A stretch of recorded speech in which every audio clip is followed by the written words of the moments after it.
Hello, hello, my fellow art nerds. I'm here with Shaun Hayes-Holgate, senior concept artist, game designer, and wing canvas instructor. Welcome, Shaun. Hello, hello. Oh, so Good to be here. today we're gonna pick your brain Oh boy. and get a behind-the-scenes look at how professional game art is created, what studios actually look for in artists, and some common myths about the game industry. And we'll have some time for Q&A at the end. So those of you who are joining us live, welcome in, and please put your questions in the chat. So Shaun, when people hear 20 years at EA or Electronic Arts, they imagine a dream career. So what's the part that nobody sees? Yeah, actually, it's been a little bit more than 20 years, but the part nobody sees, well, yeah, because it's been a fantastic career there, and I worked on so many games that there's always, games you love and games you don't really like, but um, the unseen thing is that it's a big company, it was a big corporation, and so you are a small cog in a big machine. Um, So your contributions can kind of get buried somewhere in the mix. So it's kind of funny because when a game does come out and you're all proud of it and you show friends and family and it's like, yeah, I just worked on this game, and it's like, okay, show us, what part did you do? And it's like, okay, well, let's get to this. We'll go to this level over here, and then if you climb up this area and you go on the top of this mountain or whatever, you know, for me, I mean, concept art was a broad range of things, but I feel sorry for the people that were like either the modelers or just somebody that did a bit of texturing or something. They'd have to go, you see that tree? I textured that tree. And so you imagine your parents that are all proud of you, and they're just like, oh, you made a tree in a game? Like, is that that's what this is all about? So that is the thing about being in a giant games company, is that you are a small potato that and some of your contributions don't, you know, aren't immediately shown, in the full game, because there's so many people. It takes, hundreds, thousands of people to actually put a game together, right? It's when you're working with the small game companies, like mobile game companies, that it might be. I mean, I've worked in a mobile game company with just like 8 people, and then that means you really are a part of the whole system, because you have ownership over a huge part of the whole, um, from gameplay design, concept art to marketing, everything. I mean, you wear so many hats. You can just call yourself an art director, and a concept artist, 2D artist and a 3D artist, because you might dabble in 3D. Um, so yeah, for that's the difference between, and there's medium-sized companies in the middle of that, and the medium sky. Like, I was working at United Front Games, um, on, was it Little Big Planet? That was a popular game, and I guess they're kind of medium, but not as big as Electronic Arts. But you have a role in there that's slightly bigger, and you get a little bit more of your stuff shown. But in general, that's the kind of spectrum from mobile games companies to big companies. It's your role within it and how much you get to actually contribute. So, yeah. Gotcha. It Hmm. reminds me of the High School Musicals where you could play a tree or you could play, Yeah, yeah, yeah. you know? And your parents were in Yeah. the audience, all proud, like, that's my son. He's a tree, right? Yeah. Yeah. Yeah. Mhm. All right. Well, before the success, what was the hardest moment? Like, was there a moment where you almost quit art? Never thought about quitting art, because that was like in my blood. That was just like from, I mean, the old joke is like I was born with a pencil in my hand. I mean, it's kind of true, because I mean, right, my first drawing was as a maybe 2-year old or something. So, Wow. just born with it. So, okay, I'm just an artist. I'm just doing this, but there's been you know, along the way, a lot of moments where you're like, ah, this is just so, like at EA, early in in my employment at EA, it was like, oh, they just make all sports games here. Oh, this is boring. Like, I can work on like FIFA soccer. Like, I've got big ideas. I got other things to do. And so I was ready to quit and leave that. But, and that was in like year two. And, one of the producers, I think he took me aside and he said, well, I don't get it. Why do you want to leave? And I was like, I don't know. It's just boring. They said, "Oh, well, we got good things happening. Like, EA is going to branch out. They're not just going to do sports games. They're going to do new IP and creative games." Like, okay, I'm listening. And fortunately, I did because it was a long career after that as they ventured off into all these different some adventure games and eventually Plants vs Zombies, stuff like that. So yeah, but that's the only time I almost just quit that type of job rather than because I would never quit as an artist. That's something that's in me forever. So yeah. I think a lot of people feel the same way, that or I think a lot of our viewers and a lot of our students also feel like, if they quit art, they would really regret it. But sometimes we all have those moments where it feels like, is this the right thing? So, Mhm. what belief about becoming a professional artist do you think most young artists get completely wrong? Well, I guess it's possibly the belief that it's going to be your be all end all and it's going to carry you through life and it's going to pay off and it's going to be wonderful. There's a lot of ups and downs in the building an art career, and many times you'll just go, well, I don't know, I guess I chose the wrong thing. I'll just go back to you know doing a Joe job and working at Tim Hortons, whatever, right? And that's always been the case with artists. Like, we always have to work at something we don't want to do just to fund our our goals. um, I just kind of happened to get lucky in that I finished art school. I did 4 years, majored in animation. The only prospects at that time coming out of animation was to go work at the NFB, which is National Film Board, and they make independent films, and there's really nothing else. So that showed that the passion was strong, just to be an artist and be an animator and just get out there, even though there's nothing out there. But just at that time, coming out of that graduating class, things started really happening in the world where TV animation was picking up, computers were becoming a little more mainstream, so games were being made. Um, there's just all this excitement. It was starting. The technology was getting better, and I worked in some animation studios, and then EA came calling, and it was like, oh, they want animators. Weird, you know. Um, and so then I just rode that for a long time. I was like, oh wow, okay, this lasted a really long time. Who knew? I just thought I was going to be a starving artist and you know puttering around. Like, at one point, I had gone to India and I was coming home and I was like, well, what am I going to do? I guess I'm going to go into tree planting because that was the only real jobs, tree planting at the time. And it was like, Wow. pursuing an art career was not even in, well, let's just see what happens. I'm an animator, but I'll do tree planting. That's what everybody else is doing. And then I got back and a friend was already at EA who was an animator. And he said, oh, we're looking for animators.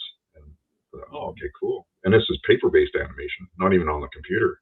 It Wow. was actually drawing animation on paper on an animation table and then actually scanning them and putting them in the game.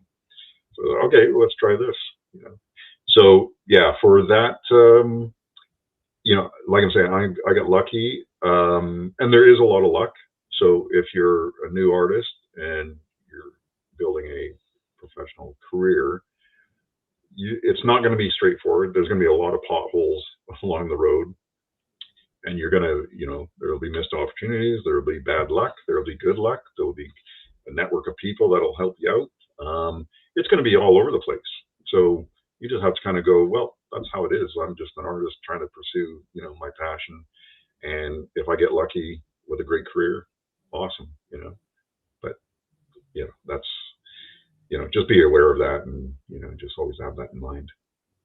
Well, do you think it's mostly luck, or do you think it's also persistence? Not giving up, getting rejected, dozens of times, and not letting that determine failure. Because a lot of people think that, I've tried, I've given it my best shot, and it's just not for me.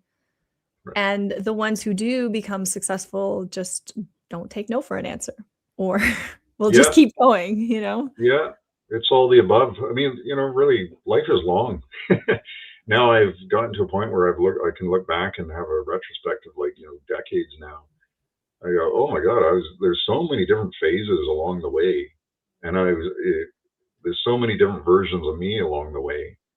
And to think, if I was sitting here beside my little 16-year-old self or whatever, and having a conversation, that 16-year-old self would be all worried, and it's like, yeah, but what if this happens? What if, what?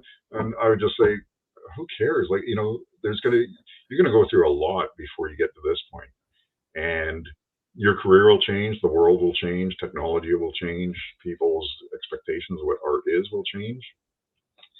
So at the core of it, you just have to remain an artist and maintain that passion, and that'll drive you through everything, right?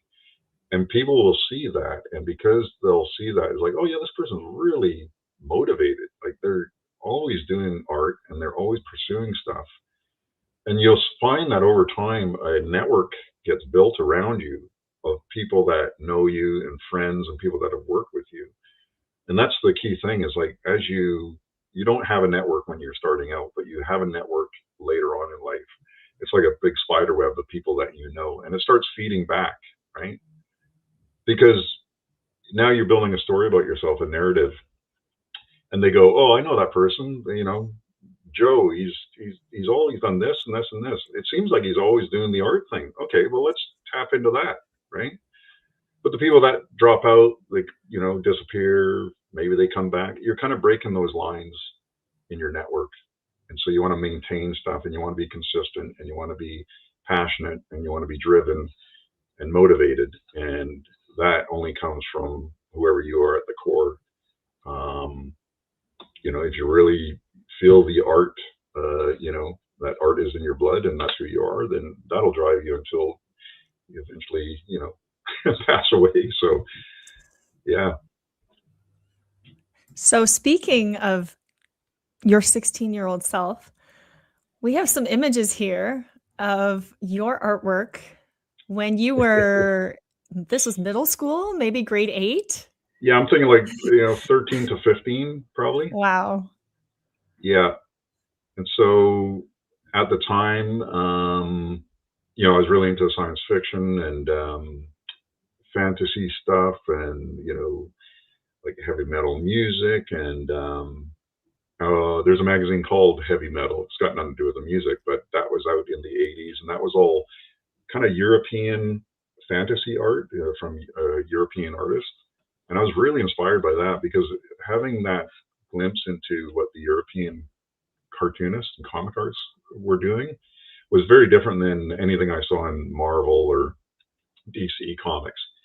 And because they had a whole different take on stories and science fiction, and their art styles were, really interesting, using, it could be watercolor, it could be, painted.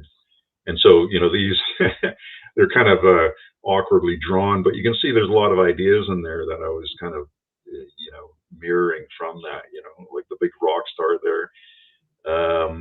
Yeah, the foreshortening, the Yeah. action, the triadic palette that you're experimenting with. Um, and, Yeah. I was looking at these and just in awe of, okay, so this was when, maybe when you were 13 to 15, and then Yeah. 3 years later, Hmm. um, you made these. Oh, yeah. So this is high school, and this is from a sketchbook I did in high school. And yeah, you can see there's a real leap in from, like from 10 to 20 in your life. that is a huge, huge decade in your life that defines almost everything about you. There's an old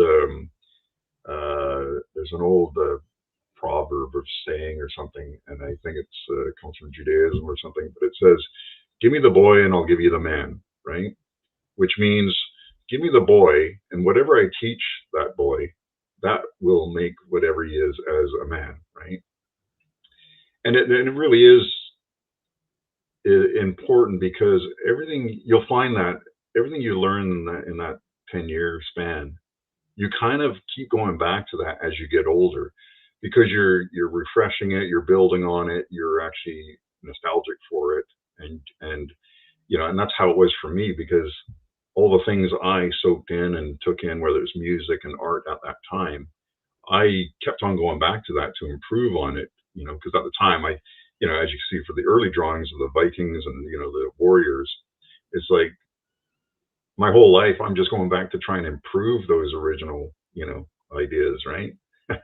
Yeah, So and it's funny because I do see some of it echoing in your later work, which I will show. right. But I noticed you were very interested in storytelling, in visual storytelling. You did a Oh lot of yeah, comics. yeah. Comics and animation, yeah, yeah. Yeah, and that's the thing, because just at the beginning is like, okay, you find a spark of something that's in your mind. You just go, okay, why am I constantly thinking about this? And like, who knows? I was just born with it. But it's just always looking for, oh, wouldn't this be cool if? What if you did this? I was always asking like the what if. So you read about things, in history, you see shows or whatever. But I kept on asking, like, well, what if you did this? What if you combine these two things? What if it went this way? What if this character was drawn this way instead of that way, right? And that simple question just drove, many me into many paths, whether that's like pursuing animation or pursuing comics, or then pursuing like working in concept art. And it was just that curious mind that wanted to ask these questions and go, okay, and now I have the vehicle for it. I have a drawing talent, so now I can actually express my answers to the what if question through art. And so I filled these sketchbooks up with these ideas. Like in this one, this is Soap Opera of Colors. I actually heard a Jimi Hendrix song, and I think it's called Axis Volta's Love. But he was just talking about colors, and he almost put the colors as characters. And I was a real Hendrix fan. I thought, oh, that's interesting. What if you did have all these characters that were just colors, and what if the colors were somewhat tied into, the character's response to their environment and others, and yeah. Anyway, so that was that kind of riff. But this is that's kind of how my mind works. Just take something and run with it. So you were designing characters before you knew you were designing characters. Yeah, because it was just that Uh, impulse to, make something out of just an idea. Yeah. Yeah. yeah, yeah. And I noticed that you also like to write, and you also like uh writing comics that rhyme. Right.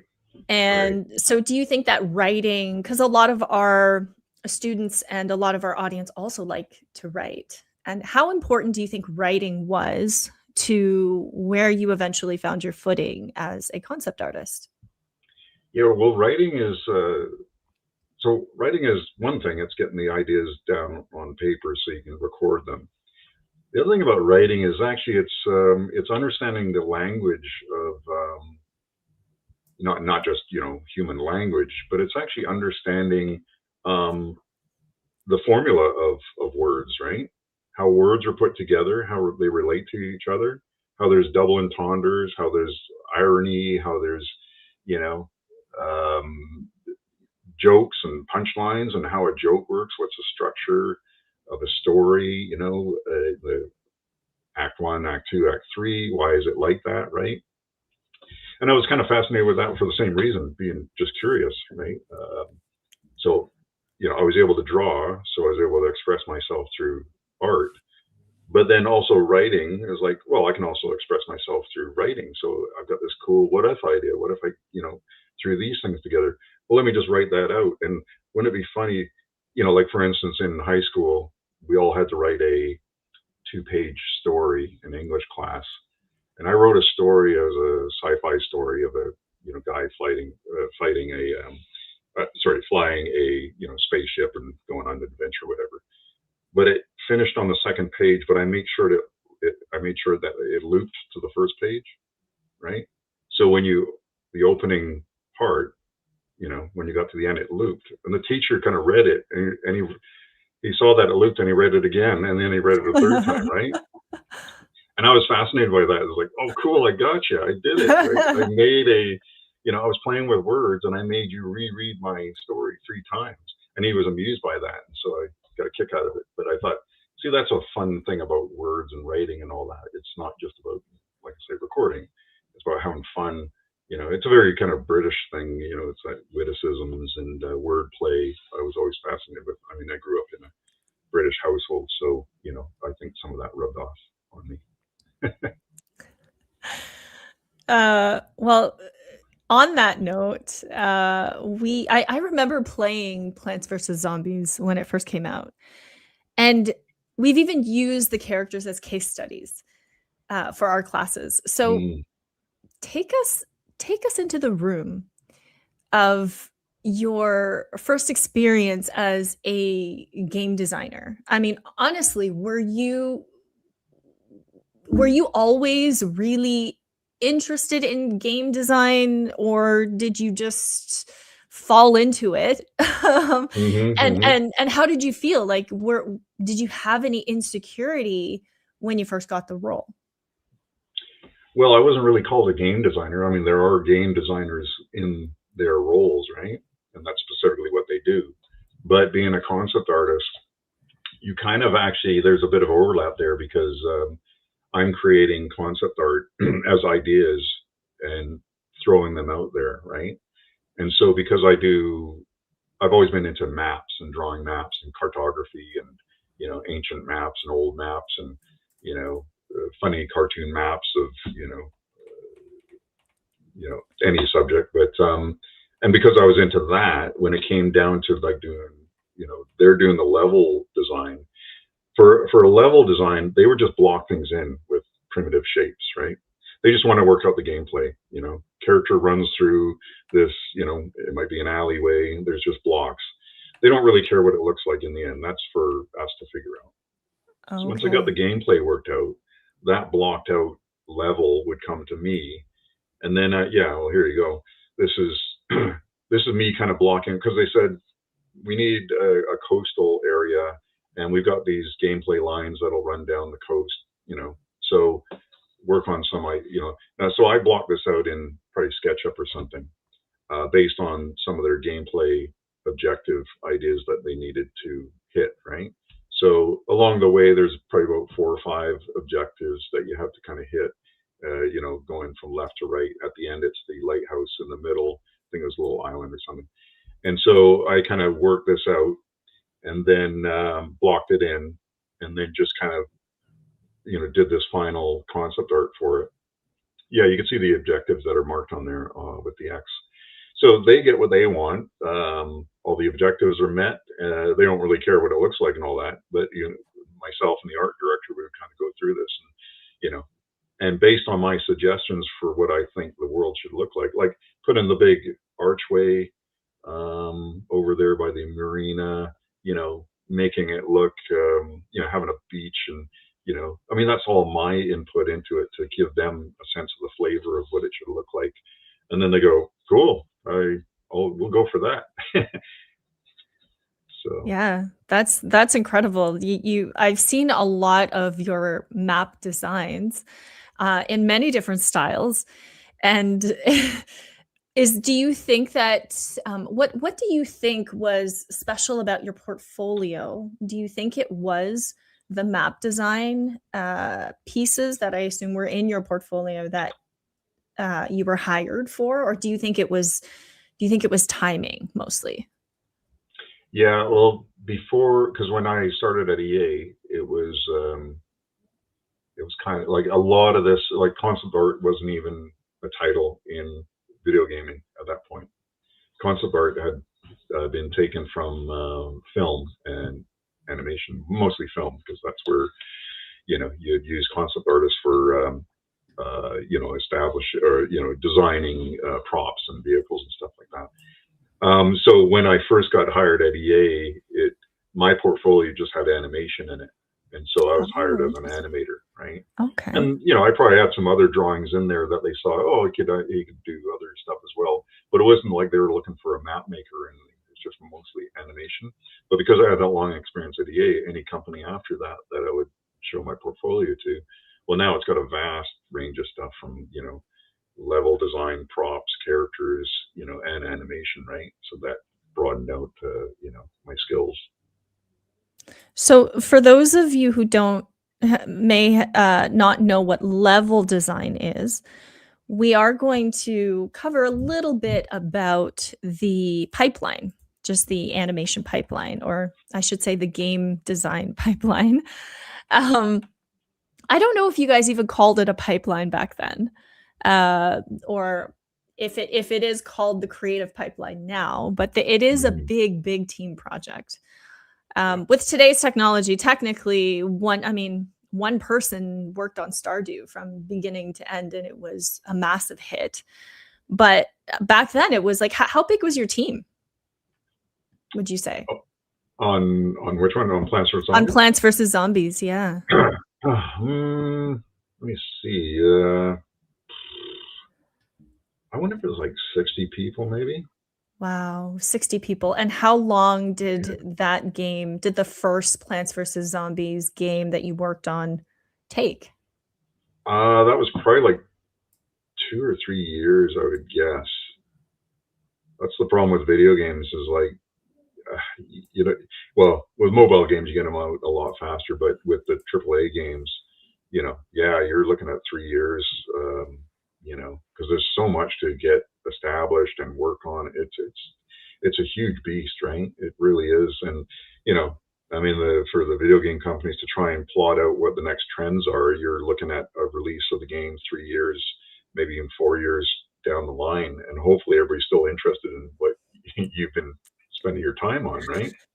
So that's why they're kind of like they are, where they try and go for the surefire bets of like, titles that are going to hit, and they need to get their money back for spending all that time and money on, for 3 or 4 years of all those salaries and, running everything, right? Yeah. So that's a given that once you get on a game, it's like you got 3 years in, right? Yeah, that is a long time. Would you say that the timeline is still similar, or would you say it's got significantly shorter because of technology? Well, what's interesting is the online component, because now you don't have to release like a full-on game with everything in it, right? Because in the past it was like once you put a game on CD, that's it, right? So everything has to be baked, ready to go, and in that CD, and it's gone, right? Well, now because of the online component, you can work on a game where you get just the core basics, and then you're doing updates and downloadable content, all that stuff, and then it's a kind of evolving, growing, working kind of game. And over the span of the next, year, longer, you can keep on adding to it. And so the game is really stretched out. It doesn't seem to be all at one big piece. So that's to their benefit. You can get some things out earlier and then just keep adding to it and building on it, right? Whereas in the past, it was like, wow, I just think of those moments where they would have these builds where you keep on building it, and in the final stage, alpha and beta, and you build the game, and it's just being hung together like with duct tape and thread and all that, and you just want a build that works, and it's like, save that. That's the one going out. Even though the programmer's like, oh, I hate my work on that. It's just not clean code, blah, blah, blah. Whatever, it's going out the door, end of story, right? But nowadays, you can go back and forth. You can constantly update and maintain it, right? Yeah, it's definitely different now because there's the beta version and, lots of people, they're live Hmm. testing it and, even testing covers, all the time. Everything is being tested. So Yeah, oh definitely yeah. all of those changes. I mean, you were there through through most of those. Hmm. Um, Hmm. many, you know, many people, in our audience, they aspire to be concept artists someday, but they're not quite sure how it all works from the inside. So, how exactly are game worlds designed? Hmm.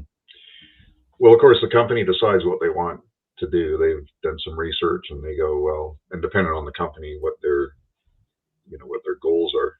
Yeah, this is a funny little timeline that I did years and years ago. It was actually for my daughter, who her class was doing a tour of EA, and of course, they're all going to ask that question: how do games get made?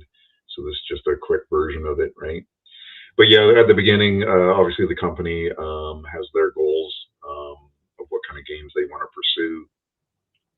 Um, you know, then they once they decide on the technology and the type of game, the whole art side of it is the art director and the creative director.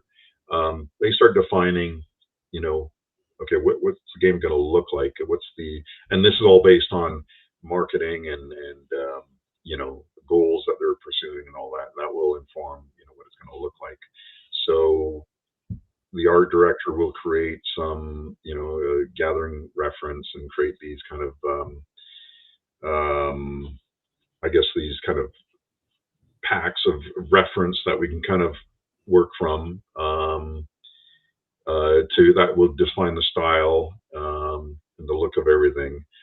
And then for the concept artist, it's like now it's a bridge between, okay, here's the visual, here's the final look we want, here's the gameplay that's being built. Now we have to marry those two. So, like I showed you before with the blocked out level, that's where the concept artist comes in. It's like, okay, so for the environment stuff, here's what the final environment could look like. But at the same time, we're working on characters, we're working on props, vehicles, anything that has to be built in the game. So it's and all of that is like a high iteration kind of process where a lot of questions are being asked about is this the final look? Like, is this close enough? And blah blah blah. But once that gets approved and you have concept art, that's ready to go. It'll go down the pipeline, and so that's when a modeler get a hold of it. And modelers love this when they just give me a piece of concept art. I just want to focus on modeling, right? Don't ask Yeah. me to do iterations back and forth. I don't want to talk about. I just want to model, right? So if you got a pirate ship that's already approved and this is the concept art, I'm going to make it exactly like the concept art, right? Unless of course there's some, back and forth between the art director and that. But generally they just want to get a prop design and they want their props to design so it's like front, side, top. Give me all that stuff so I can actually just scan that in and I can actually just work off of that drawing. And then it gets modeled and then it gets textured and then it kind of gets in the game. There's lighters and riggers and then of course the programmers that are making that object move and stuff like that. And then kind of along the way, there might be some back and forth where it's like, oh, that might come back to me, where it's like, okay, can you add a bit of, we're going to add some stuff to this, zombie vehicle or something. Can okay, sure, you do this. Or customization for characters, which is a huge thing. People all want funny hats and different Yeah. glasses, all Yeah. that stuff. So we did tons and tons of, endless customization objects that, so all through the whole, pipeline of video games, I was busy from beginning to end. It wasn't just concept art. It was like, you know, um, helping in production and then also at the end, marketing, lots of marketing content, for the skate. It was like doing skate decks, you know, signage, anything. So really, you're just busy throughout. But the way you get to that point is by doing everything and not just saying I'm one thing. You just go, okay, I'll take on that challenge. I'll just do that. Marketing is not my strong suit, but I have some ideas. So yeah. So here's general a general flow chart. That you can see. Yeah, initial paper design, establish the objectives, the flow. And that, as you can see, it goes through a review. Does it meet our goals? What do we change? And then it goes back into that, and then you go to the next step, the initial white block. And the white block is, blocking in, where buildings or objects will go. And then you go white block iteration, final white block. Yeah. And then, So does the art director do the feedback and reviews, or is it a team of people and your stakeholders? Like who does the review and who does the art? Yeah, I mean, the art director is kind of somebody that's connected to all parts, because they're seeing this baby through to the end, right? And so they're always checking to make sure that the art that you wanted, from the reference and from the style guides, that's going to maintain all the way through. So they're connected to everybody, and lots of talking going on, right? That's a high level position. For me as a concept artist, I would be attached to the art director, right? So the art director would give me feedback from what she's talking, or she or he is talking to about, through the level designers and the producer and stuff like that, right? And then, I would respond to that. So here's an art team flow. Style guides is what the art director would make, and that's what the concept artist would work from. Because that establishes the style and the look of the game, and we want to stay close to that. You don't want to drift too far, right? Yeah. That goes through review. There's concept design. So any of those things, like in the style guides, like let's say in Skate, the art director would establish, this is the downtown look that I want. It's got to be Art Deco. The buildings are going to look like this, and so you get a whole package of reference of all these buildings and key details in there, like even lanterns and shelters and lamp posts, and what the base of the building looks like, all that stuff. And so as a concept artist, you'd be riffing on that and making sure you stay close to that, right? So yeah, so I did want to show some examples from Skate and your epic environmental designs. These are so cool. Yeah. It looks like they were done with marker. They're done with marker traditionally? Wow. Yeah, because at the time I didn't have a Cintiq, so a lot of my work in those days was totally done on paper with pen and ink, and just kind of like markers that you'd use in in the old advertising days, right? Yeah. And so like the city, they knew kind of the regions they wanted, but they didn't know what the layout was. So that's where I would come in, and I would just start pumping out a whole bunch of city layout ideas. And this is kind of neat. Like, if you look at this one, they knew they have a university area. And I remember sitting there thinking, oh yeah, it'd be kind of cool to have like this, because we have Simon Fraser University up here on the hill. This is in Vancouver. It's a very kind of brutalist kind of design of concrete, and I thought, well, that's interesting, because there'd be a lot of skate surfaces in there, layered kind of blocks, and kind of walkways and all that. So that was kind of inspired by that. And I thought, well, the parabolic kind of dish in there, convex and concave, where you can kind of ride through that, and it would kind of add this whole aesthetic where you feel like, oh yeah, it's a very fancy, high-end, modern university, but just tons of gameplay spots to ride over.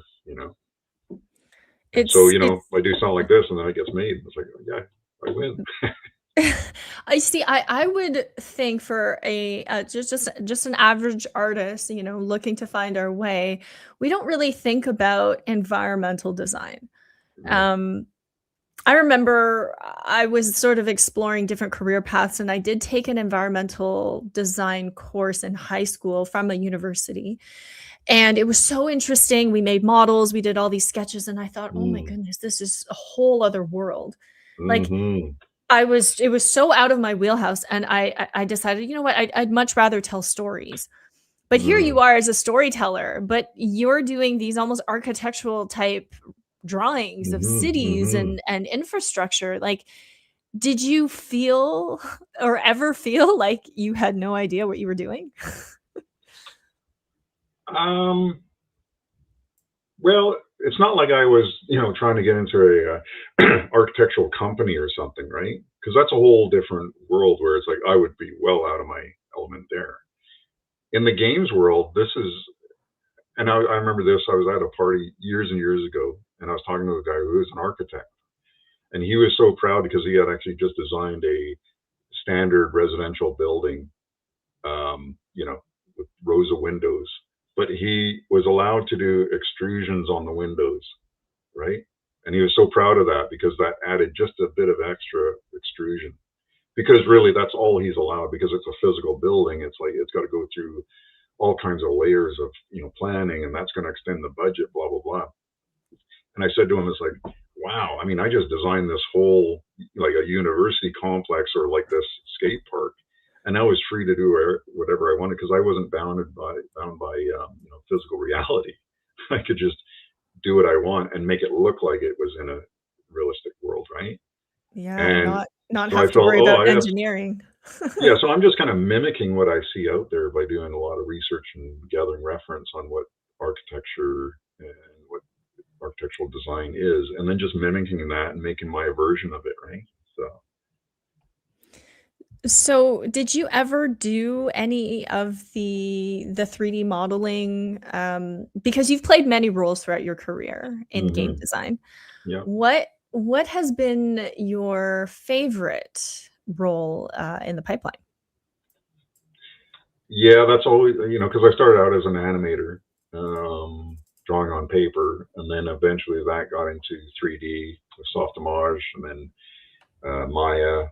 And I mean, that was, that the fun of animation was starting to get lost, because now it's getting overloaded with so much technical details, and it's like, oh my god, just all this just to move this character. It's like, and then as I was kind of doing a bit of concept art, you know, for the games that needed it, and then gradually that concept art title started infusing into the game world. And I thought, well, this is way more of what I like because it is all about making gameplay maps. It's all about making characters and props and all that stuff. So I naturally just veered off into that, you know, and so that is always that's the funnest part right there because you get all these challenges and I mean here's the thing about everything's its characters. Like I just want to get in work on a video game and I want to make characters, right? And I've told you this before. It's like characters is such a small part of it, and that's why if I started my career and said I just do characters and that's all I do, well then I'd be working at Tim Hortons, making donuts, because that's just one small component of it. So I made sure that it's like no, I do props, I do vehicles, I do architecture, I do marketing, I do everything. I as a artist, I never want to say no. I always want to say yes. You know, if somebody says, "Oh, I mean," and I have done everything. It could be 3D and 2D, and if somebody wants a T-shirt design or a caricature, I can do that too because that was my operating motive. Is like I will never say no, and if I say yes, then I'll find a way to get to yes and produce something. Right? It might be crappy. It might not be. And there I've got my weaknesses, but yeah, my strength is in the ideas and the concepts, and so that's primarily what I've always pursued. Yeah, I just want to show some of your ideas and some of your, I mean, we would call this world building, Hmm. really. And just coming up with scenes and actually making them look like they're in the right perspective, like it's Mm, believable. mhm. And these are just very rough concepts. Yeah. But yeah, you've done everything. You've done this guy's funny. Yeah. Um, and you mentioned with Plants vs. Zombies, like when did you know what was the moment you realized that Plants vs. Zombies was special? Well, that's probably my favorite game to have worked on because, as it plans usually a game, let's say you're working on a sports game. It's, FIFA or NHL or something. It's all known, right? The world is known, all the arenas are known, all the jerseys, it's all known. You're just recreating it, right? So Plants vs. Zombies comes along, and that was just started as a mobile handheld game, right? And there wasn't much to it. It was just a backyard and a house, and waves of zombies would be attacking this house, and the plants that were in pots and planted in the backyard were fighting against the zombies. So that's all you had to go from. There really wasn't much more. It was just a little simple mobile game. So when EA got the license from PopCap to make the Plants vs Zombies Garden Warfare series, it was open to us to just run free and now build a giant world of what this was all about. And it's like, talk about being a kid at Christmas. um Really, anything I built, anything I created, any concept art would actually get made because there was no rules. The only rule was that it had to look like it came from the Plants vs Zombies world, right? So the style was the confining element, but everything else was, and it was so much fun because the two opposing sides, like the zombies, are kind of just goofy and dumb with their bug eyes, and and they're just slobbering, and they're just kind of, they got one focus. They just, Zomboss is their leader. He's this crazy, mad scientist. On the other side, you got the plants. You got Crazy Dave. He's just kind of a wacky, eccentric guy, and he invents all weird things. So it's like, talk about everything being wide open to you. And it's like, oh, so almost anything I create is going to be accepted. And so I can let my craziness run wild and start doing that mashup thing. Like, well, what if this? What if that? What if this? And, so as you can see by these pictures, of like, cool, a brain on a, being roasted on a spit in the On the middle of a spit. banquet hall. Cool. Yeah. So And all the my giant love of, bones. Yeah. yeah, I mean, well, that thing as well was just, it's like Zomboss and the zombies. Like, what do they have in their world that would define them, except for everything being kind of wonky? And I thought, well, wouldn't it be funny if everything was out of scale? Like, they just had giant objects around. Like if Zomboss was to use, a battery pack to run one of his machines, well, it doesn't have to be a bunch of like little tiny AAA batteries. What if the batteries are just giant D cell batteries, right? Like it's just so comical and stupid. Like, and I seem like that probably comes from a childhood memory of watching, the old Batman cartoon. I'm not talking about ones that, your audience probably remembers. I'm talking about the old one from way back. But the Joker had actually, planned to block some railroad, and he had it all worked out in his lair, and he had, because it was a tabletop, and he had a real railway track going around, and he said, yeah, I'm going to block the train. I'm going to put he had a football there, blocking the train. But then when it came to the actual time of, like, when Batman, flies down to the scene, because in the city there's a train that's coming around the corner, there's a giant football sitting on the tracks, right? And I thought, that is just so wacky. Like, they actually took the plan from the tabletop and he did a giant football. So, there's little things that I caught on to as a kid, and I'm like, I kind of like that craziness. Like, that's so wacky. Anyway, so that's why, it's like in this scene here, you just got a giant bolt sitting there in the front, and everything's all kind of misshapen, different sizes, and, huge tape reels, and look at the giant socket, electrical socket on the side. Yeah, I thought, really. well, that's a cool thing that would kind of get your attention and make you remember, um, what the zombie world, what the rules are there. So Yeah, it's a lot of fun, and I think that's why it was so memorable and appealing was the wonkiness and the craziness of, the world itself, and Yeah, it yeah. sounded incredibly fun. Oh, yeah, Um, yeah. and, even the prop designs, you got to design weapons, Right. so cool. And these, so I do notice I see quite a bit of skies and sky designs in Yeah. portfolios. Do you feel like, it's a good thing to, show a very, very diverse skill set versus being too specialized?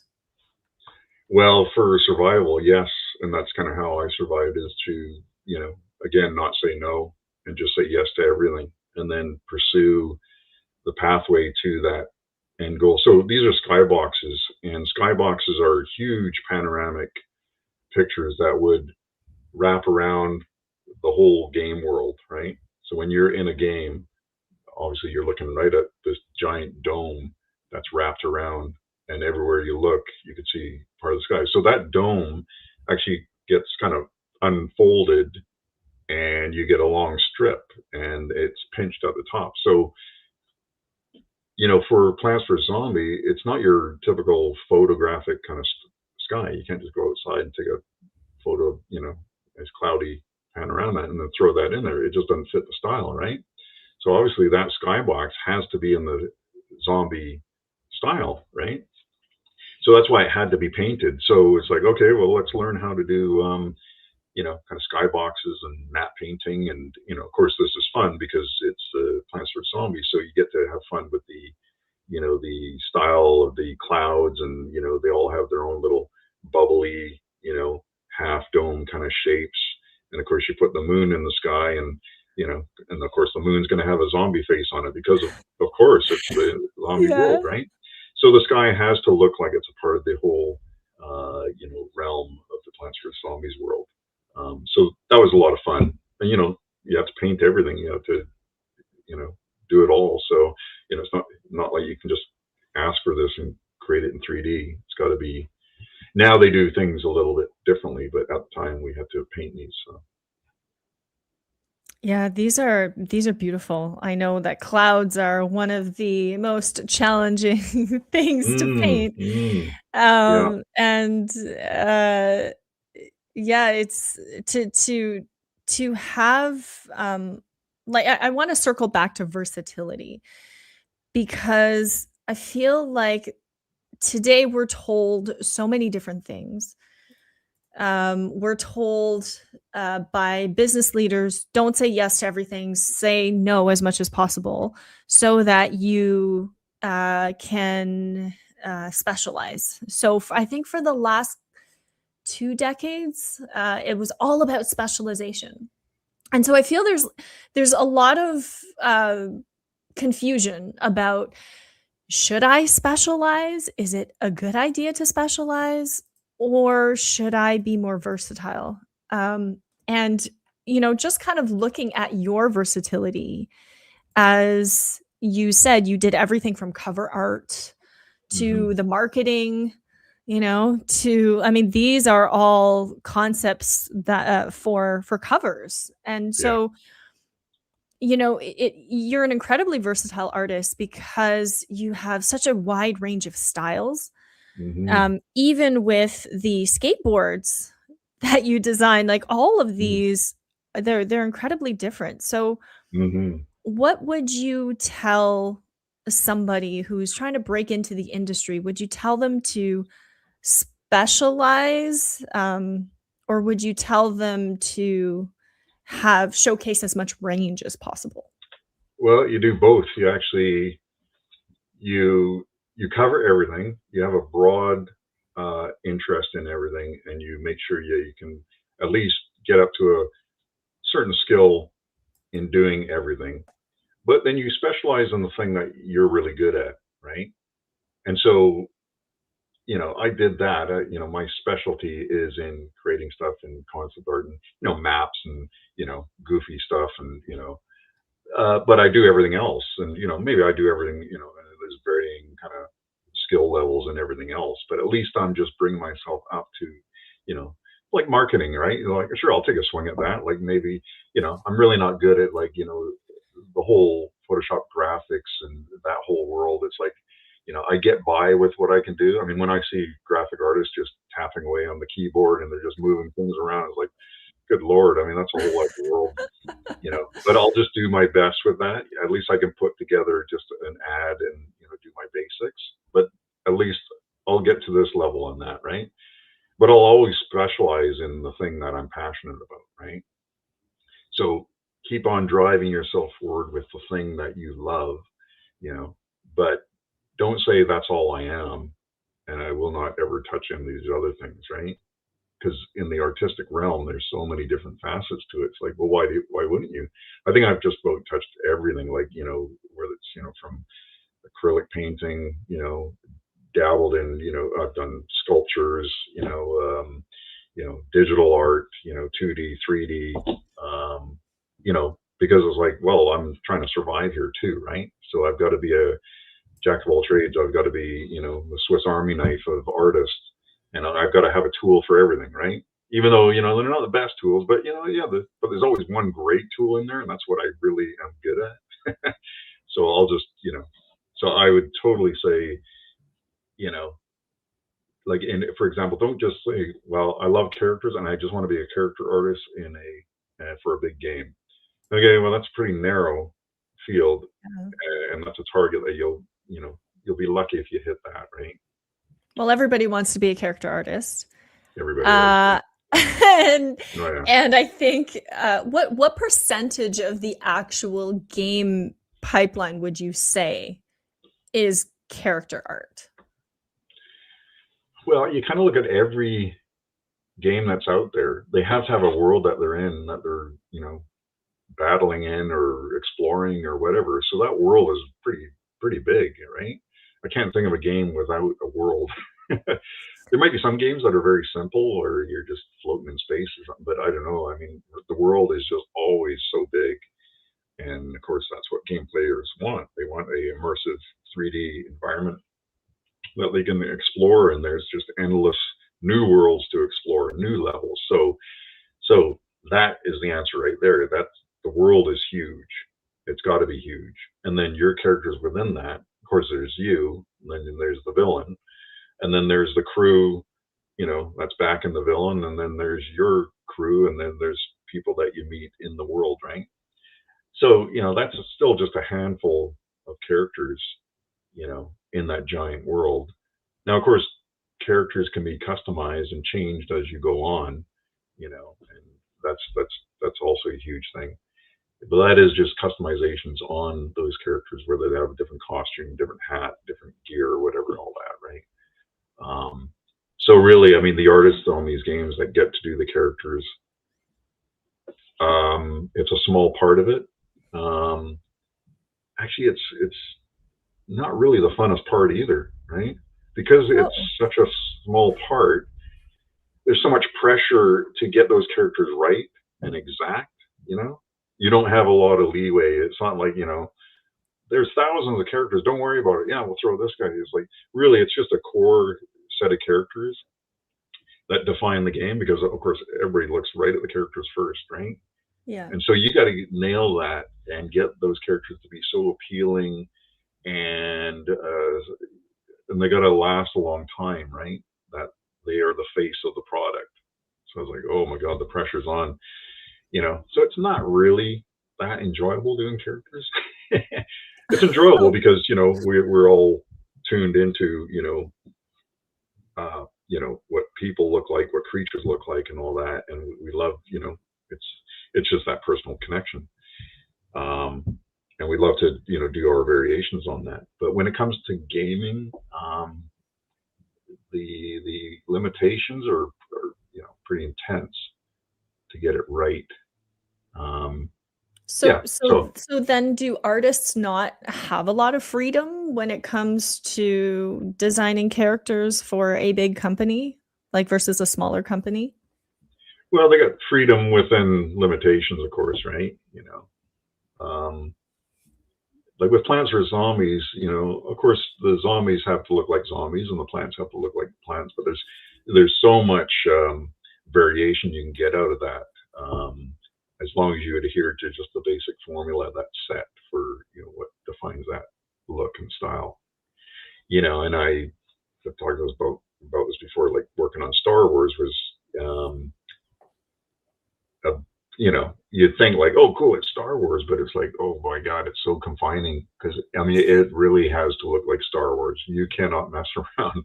Any ships that you make, anything is like, no, that doesn't look like Star Wars. No, no, it just says right here in the Bible. It's like, oh, Yeah.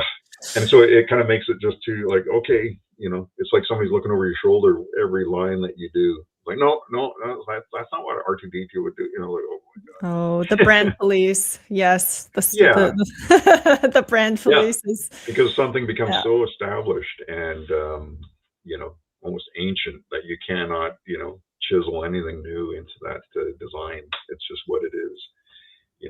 So that's why mobile game companies, smaller companies, allow a lot of freedom.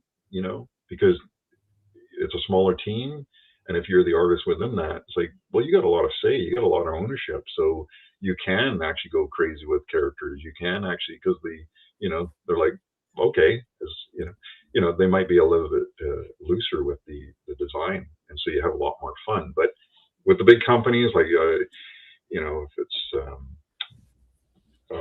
Fortnite or whatever, I mean, sure, they have a lot of variation in their characters, and that's the fun part. They can, but you'd have to be a pretty elite little team of character designers within that to get the approval for something to go forward, and then you'd have to get really good, and then actually intuitively know exactly what's going to work and what your fans are going to respond to, and then keep that going. But that's that's a pretty high bar to be sitting up there doing that stuff. Was there ever a terrible design idea that somehow became successful? At EA, like probably Def Jam, Vendetta. Okay. So that's interesting because that was a popular game. That actually had I think they put out 3. And I think the first 2 were really big. Okay, so the design idea there was just, and I remember when it came about because they were searching for different. They were looking at doing a fighting game and to compete with all the other fighting games that were out there. But it's like, okay, well, what do you do? Is it in space? Is it like a Western? Is it like, where is this set? Like, who's fighting and why? We've seen Mortal Kombat and Street Fighter and all that. It's like, okay, well, what can we do? And then there's some news articles. I think this is how it came out. Well, somebody actually mentioned this in some meeting or something, but it was about hip hop and rap stars, how they have this kind of rivalries and this kind of this kind of verbal put downs and all that, right?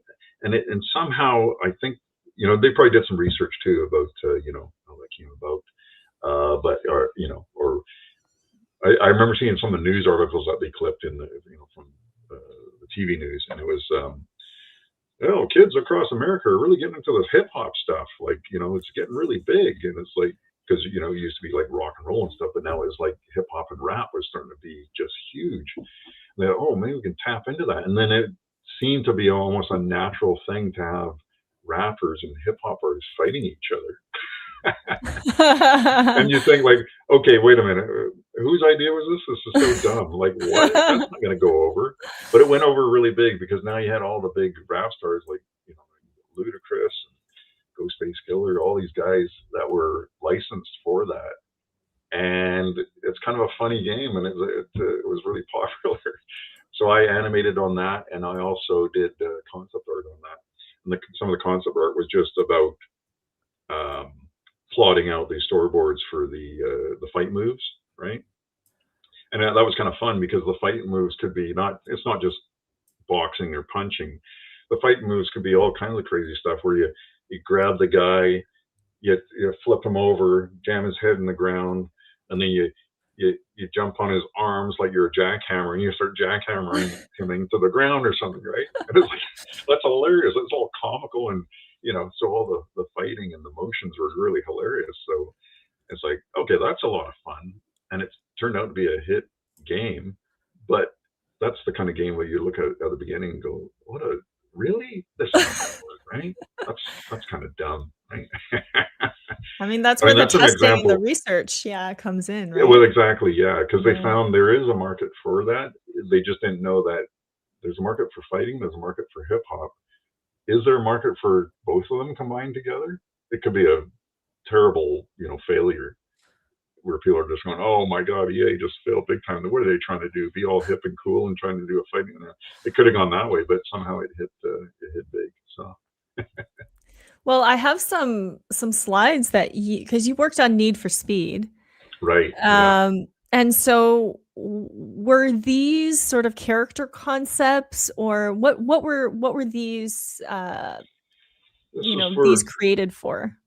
yeah, Need for Speed Carbon. So they're looking for every Need for Speed. They can't just keep on having cars driving. Obviously you're driving, but they wanted to keep on adding more interest to it. So they wanted to create crews, like these crews of groups that had their own style and identity, and they would. I think it maybe probably came out of Fast and Furious, that kind of thinking, where it's like Yeah.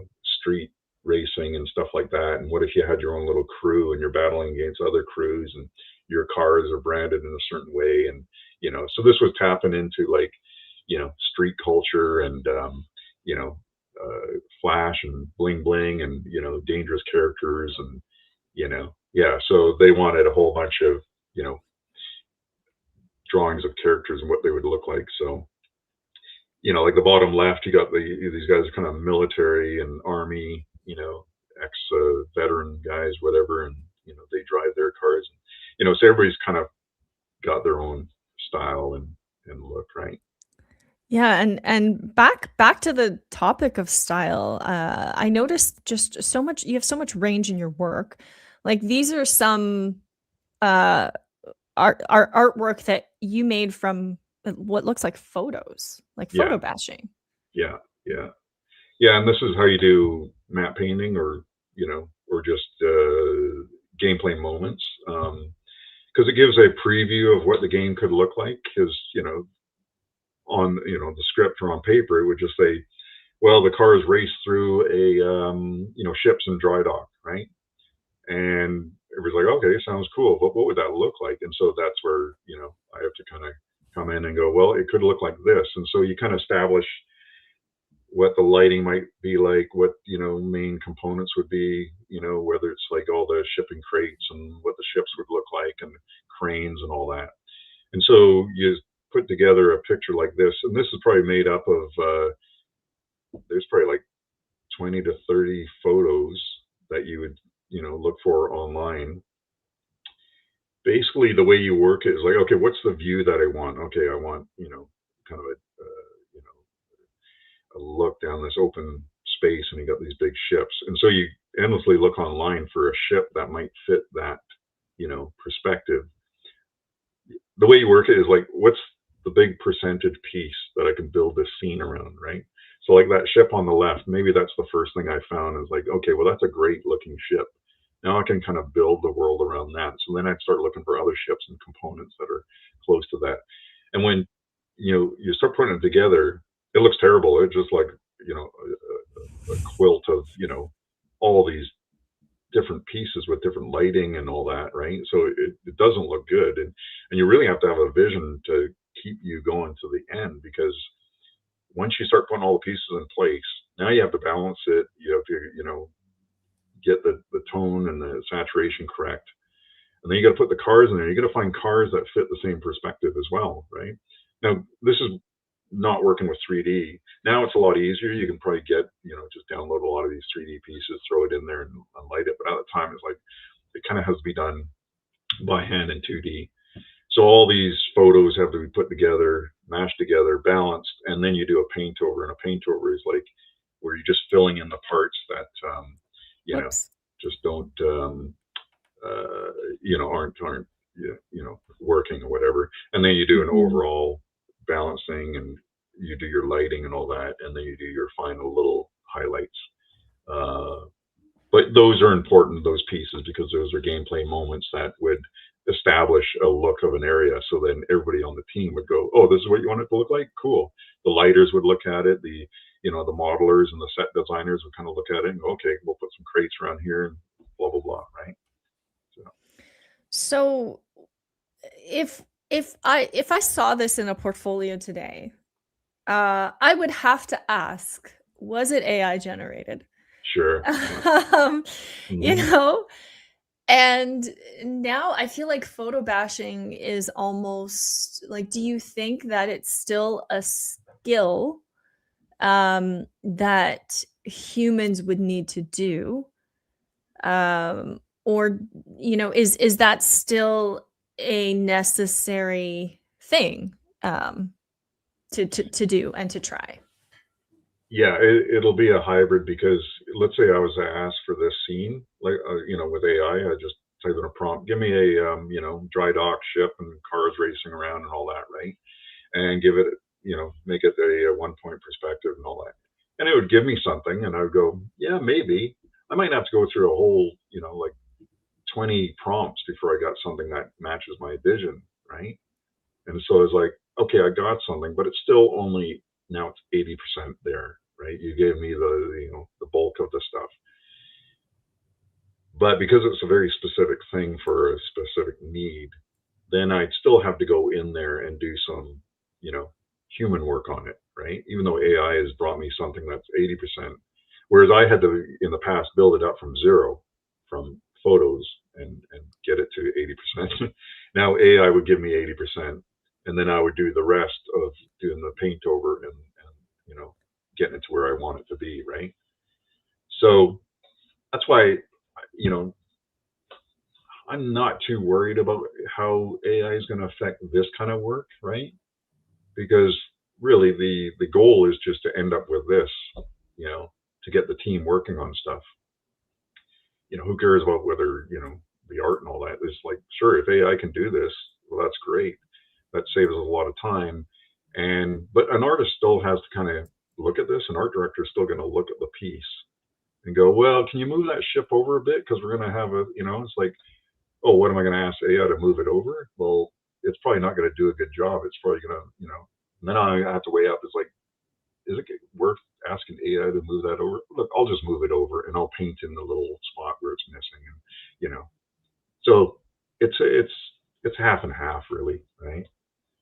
So But doesn't that take the joy out of creating? I know that AI is part of our inevitable future, and I think a lot of people are really lost in that gray area. Because if you generate something that's like fully AI generated, you cannot uh, own the intellectual property. And there's also, in a way, you're taking jobs away from other artists. There's the environmental impact. So what do you think? I mean, all this aside, what do you think that artists are panicking about that they really shouldn't be? yeah, well, there's it's inevitable that AI is happening and it's going to be what it is, right? The way I look at it is like there's three worlds, right? In art, there's three realms. One is commercial art, one is fine art, and one is kind of personal art, I guess, or hobby art, right? Now the three exist, and you can actually go back and forth in between them, right? You go to the commercial art realm because you want to make money. The fine art realm to enjoy, human expression of ideas and emotions. The personal realm of art to actually, for self fulfillment, to feed yourself and do your own thing. So in the commercial realm of art, that includes like graphics and for print and publishing and web design and logos, and it's corporate stuff, and it's for games and all that stuff, right? Well, who cares what happens to that, right? They were never all about art anyways, right? They were just using art as a vehicle to get eyeballs looking at their product, right? That's so the commercial art realm, AI is just awesome for them. Like it'll just, it'll make logos for you. It'll just do, web pages. It'll do all that stuff. So who cares? Because they really didn't care about art anyways, right? So it'll speed things up for them. And just like that, that matte painting there, if I was working at EA and I had access to AI just to make that ship doc, I would just do it, right? But I would still be the artist there doing it, right? Even though AI would have just sped that whole process up to me for me, So I don't really care about the commercial art world. AI is just, for them, that's great. There's the fine art world and the personal art world. This is what will exist forever because if you look at the whole history of art, art is always there because, we're human and we want to create. And AI is not going to take that from us just because a robot can actually do a painting for us. Not like we're going to like that painting better. Humans are very dynamic and very restless, and we won't put up with this for too long. We'll push back, and we will shape what AI is. We'll impose our own force against AI taking over everything, right? And I look at the example of 100 years ago, they science fiction projected that we'd all be in flying cars, and the buildings would be huge, and we'd live in bubble houses and all that stuff. It's like, well, that didn't come to pass because we all like wooden houses, we like brick houses, we like grass, we like wood, we like we like that thing, right? That's just a human nature. It's like, no, I don't want to live in a bubble in the clouds. Like, why would I want to? It's so sterile, boring, and so that the fine arts realm is where the human experience, the human expression is felt. You go into a gallery, you look at what some artist is thinking and doing and how they're emoting onto the canvas. What are you trying to tell me, right? What's your feeling? It's like, thank you. I got a connection with an artist there. I got a connection with a person that's feeling or showing me something about nature or whatever it is, the subject. Even if it's abstract, it's like, oh wow, you made me think about how those two colors collide, blah blah blah. And then there's the personal realm, which is making art for yourself or your own personal enjoyment. And that's like a hobby or whatever, where you're just like dabbling in watercolor at home, right? It's not for anybody else, just for yourself, and you just gain that personal pleasure. Even though you're working at McDonald's or something, you come home, you do your little watercolor, and that's fine. And that might even lead up to becoming a fine artist, right? So that's where I'm not too worried about AI encroaching on those spaces because it's just humans. It'll make some things easier, but just because anybody can create art, it doesn't mean it's good. It doesn't mean it's talking to us. It'll take over a few things. Like I've seen it take over, like character art, right? Characters like just drawing people's faces in cartoons. I mean, now anybody can just type in a prompt and do a character of me, riding a scooter, blah blah blah. Oh, it's funny, I got the big head and all that, right? But now character artists are actually responding to that by doing wacky, really outrageous character drawings, right? So there's always action and response, and that'll happen over time. So yeah. So then, are there any artistic skills that you think will become obsolete in the commercial world? Let's see. Well, like, because anything you can do now, like I say, whether it's doing a logo or now you got AI that's building web pages for you, publishing, it's doing layouts. So all that stuff. I mean, that wasn't really fun stuff, anyways, in the commercial world, right? I mean, what was fun about doing graphics in the commercial world for anybody really? Maybe the decisions being made about color choices and understanding how your viewers or your readers are going to respond to what you're putting out there. In the games world, I don't know if you'll be able to ask. I mean, you will be able to ask AI for, give me a bunch of characters that are in this, desert world and it's apocalyptic and all that. There you go. Cool. Those are all great. Well, let's pick out the best three and all that. But then you might be stuck with a challenge of like, yeah, but the art director is saying, this has to have a, yellow, red scheme, and they have to have these certain glasses, right? It's like, AI, do these glasses. Oh, wrong again. No, do these glasses like this. Oh, wrong again. No. Okay, look, I'll just do it, right? So there will be some human interaction, of course, in there all the time, because AI doesn't just create itself. It needs an artist or somebody to give it a prompt to create something, right?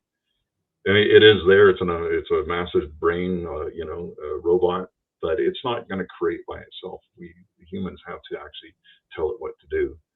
So yeah, these industries that exist now, they will be kind of partly cannibalized, but a lot of the redundant, boring work will be taken away, and some of the work will be accelerated.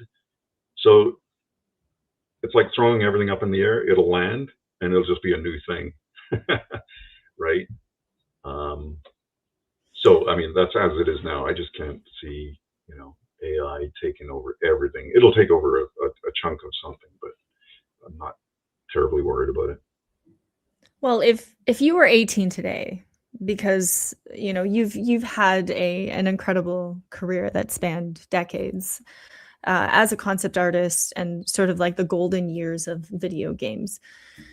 A lot of our audience today, they're young people who have learned or are learning art, and we're facing this dilemma, like, why should we do it? Should we even do it? And so if you were 18 and trying to become a concept artist today, how would you approach the subject of AI? Because on one hand, it's taking over all your jobs.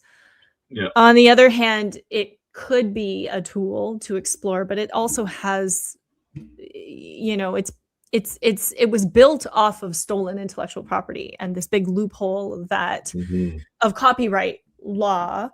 And you can't really ensure that it's going to do a good job, and it sometimes hallucinates, so it's not really reliable.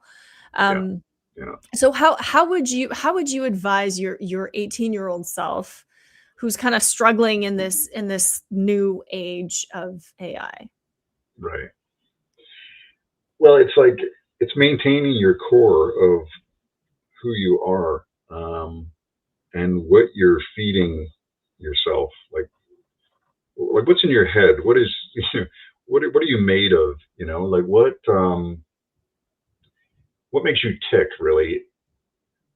Because you say, okay, I'm an artist. Well, what does that mean? Oh, I'm just an artist that does, I just like to draw anime. Okay, that's fine. But you have to build yourself as an artist. I know when you're younger, you're just on that path. You're just getting started. The world is always going to change. It's always going to shift. It's always going to be moving into different directions that you don't like, and the technology will create challenges. 5 years from now, everything's going to be different. 10 years from now, it's going to be even more different. 20 years from now, we'll be looking at this conversation going, oh my God, they're so naive, like, or they're very prescient, like, or, oh, that was the right advice or something. It's a swirling mass of information and stuff going on around us that's always ever changing. So you just go to the core of yourself and you go, okay, look, what do I want to do? What are my responses? What's my vision? And if you can kind of maintain that vision and build on it and keep yourself curious and open to things and asking those what if questions, and being the idea generator, being the person that has the ideas and the design ideas, and you have something to say. Okay, that's at your core, because then branching off of that, you can pursue all these avenues, whether it's art and music, poetry and writing, and AI, right? Because at the core of it, you are still just a human with a these motivations and these passions, and you're driven by something, you know, and that will be the thing that will never be touched because, you know, like I say, as everything changes around you, let's say everything does become all AI, right? Well, then can you express yourself through AI in the same way? Can you actually still elicit, you know, an emotional response from the viewer? And AI is just a bridge to that, right? That might be the case. Maybe that's the way it is, but at least you're maintaining who you are and what your goals are within that because it's all going to change. It's always changing. And you look at all of art history, you know, it's all those isms, all the, you know, abstract expressionism, surrealism, romanticism. Um, there's so many isms all throughout art history. We're just in another ism right now. And this ism, you know, whatever it's going to be called, artificial intelligenceism, I don't know, but you know, it'll be this chunk of time and it'll just pass, and it might be considered the dark ages of art. I don't know. It might be actually the beginning of the new Renaissance, and then we'll be looking back and going, yeah, it felt really threatening, but actually look at all this amazing stuff that's being created. We thought it was a threat, and maybe it's fantastic because now it's really given humans, you know, unlimited, you know, they're unlimited to, you know, or it could, you know, it could be a hybrid of both where it's like, yeah, you know, humans are eking out their own little realm. Now the AI has taken over all this. And now people are, you know, going into that realm and they're looking for real human art, you know, as a reaction against, you know, the ever presence of AI. Who knows, AI might even just die out and be a, you know, just something that everybody's so sick of that it's just like, no, you know, and this has happened throughout history where there's big reactions like, you know, they call Luddites, you know, people that smashed all the cotton ginnies in the Industrial Revolution, right? Because it was too much too fast, you know. So the story is always ongoing. It's never ending. There's no end to the story here. It's just an evolution. And so this AI moment, it'll be interesting to look back on it in 20 years and see whether, you know, our responses were, you know, right, wrong, or somewhere in between, you know.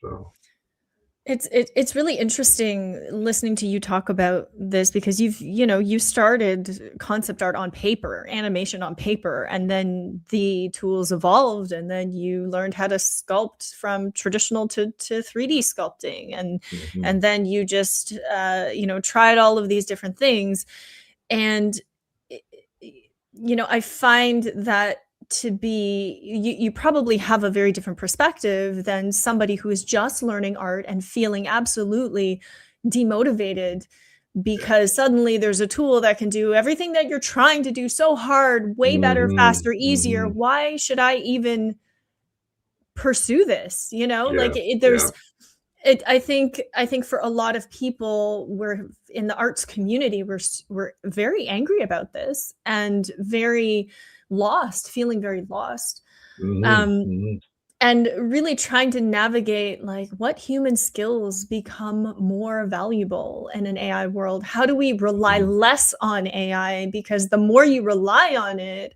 then the more it robs you of your personal voice.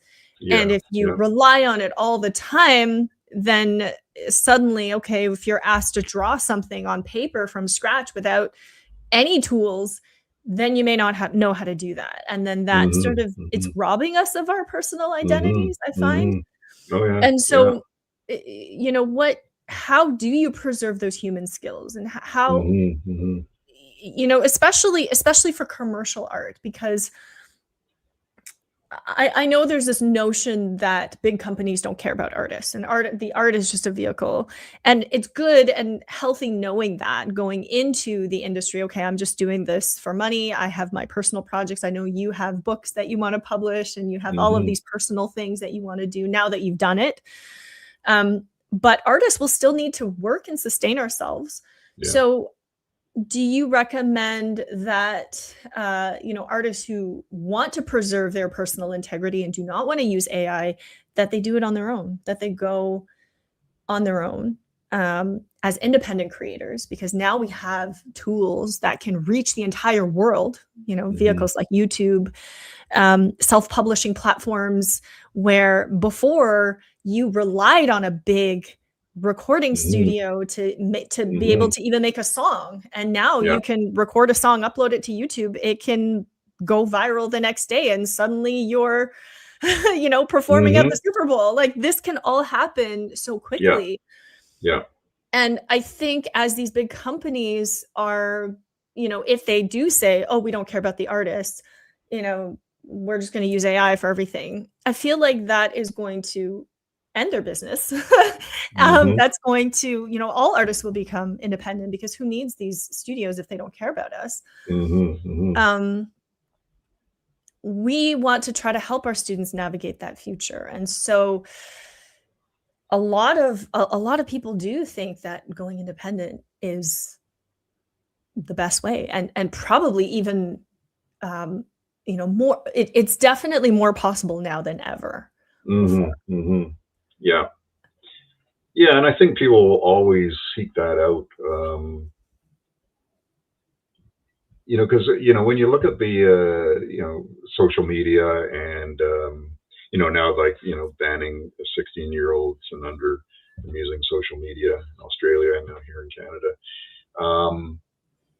What's surprising is the response from those 16-year-olds, right? They're saying, oh, it's a good thing. I want to get off this phone, right? I don't like it being pervasive all the time. I don't want it in my life all the time. But now I feel I'm connected. I have to. But thank you, So I thought that was fascinating. I was like, oh, okay. So it's not like everybody's totally in love with this and tied to this, but they do want to get rid of this kind of addiction and this, pervasiveness of it. So because of that, that's why I think humans respond to these things, and they have a reaction to it, and then they seek out the opposing force. They seek out the real things in life, and they seek out, okay, it's a wash in AI music. It's a wash in AI art. I want to see a real band. I want to see real humans that are actually playing, instruments. I want to, sign up for, a class that does like real traditional art, kind of like blank canvas here, and you'll get that. You'll get people, I want to get out of that world, because that is just a world that is just too pervasive, and it's too in my face all the time. I just want to sit on the grass, and I just want to do my watercolor in my sketchbook. And how do I understand how to do watercolor? Okay, well, I'll take a course and I'll do that. And, that's why I think, the human factor in all this is the wild card. We're the joker in the deck. We're the things that always mess things up, but also keep things very dynamic. And we don't want to be too confined for too long, right? As these forces get, too big around us. So I think AI is going to be regulated by people because of this response. And that's why I think it's good for anybody who's, following this and that is, don't give up on going, oh, AI is just taking over everything. Like, who cares anymore? Like, why make art?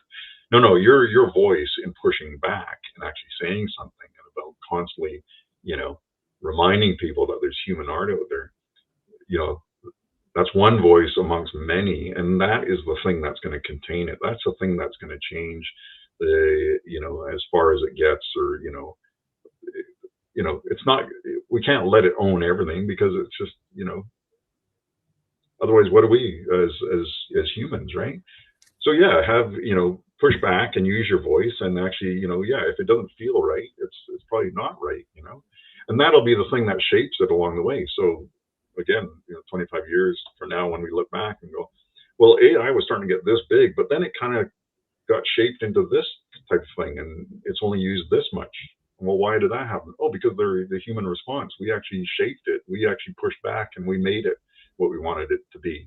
It didn't have to be all encompassing, right? Well, it's certainly going to have no value. Like, when I see AI art, I don't place any value on it. Whereas when I see human art, I know that it took time and effort and energy and heart, and it's unique and one of a kind. And so I feel like there's going to, me personally, I feel like as digital artists, because with concept art, you definitely need to work digitally, but to go back to painting traditionally, go back to holding a pencil and a marker, and remembering why you're doing this in the first place, and not letting it take the fun away from it, preserving the joy of creating, and really thinking about, so what separates the 1% of artists that's not drawing ability and not prompting ability, but like what do you think, if, as somebody who wants to be the top concept artist, let's say, in the future, what do you think would separate them or make them the 1%? What's that magic sauce that's not drawing ability that separates the best of the best?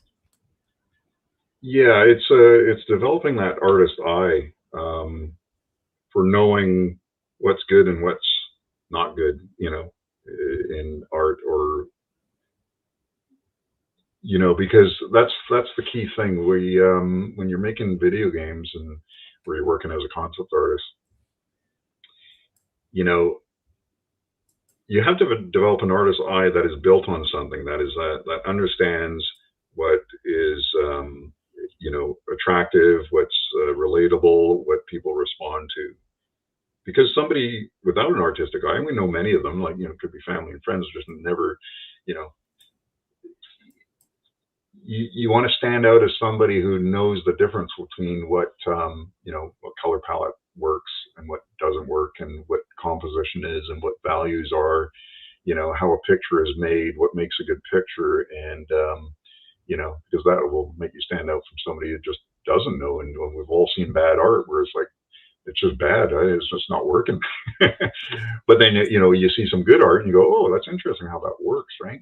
But that's because somebody has trained their eye and their thinking behind art, to get to that point. So I think being a designer and a idea person,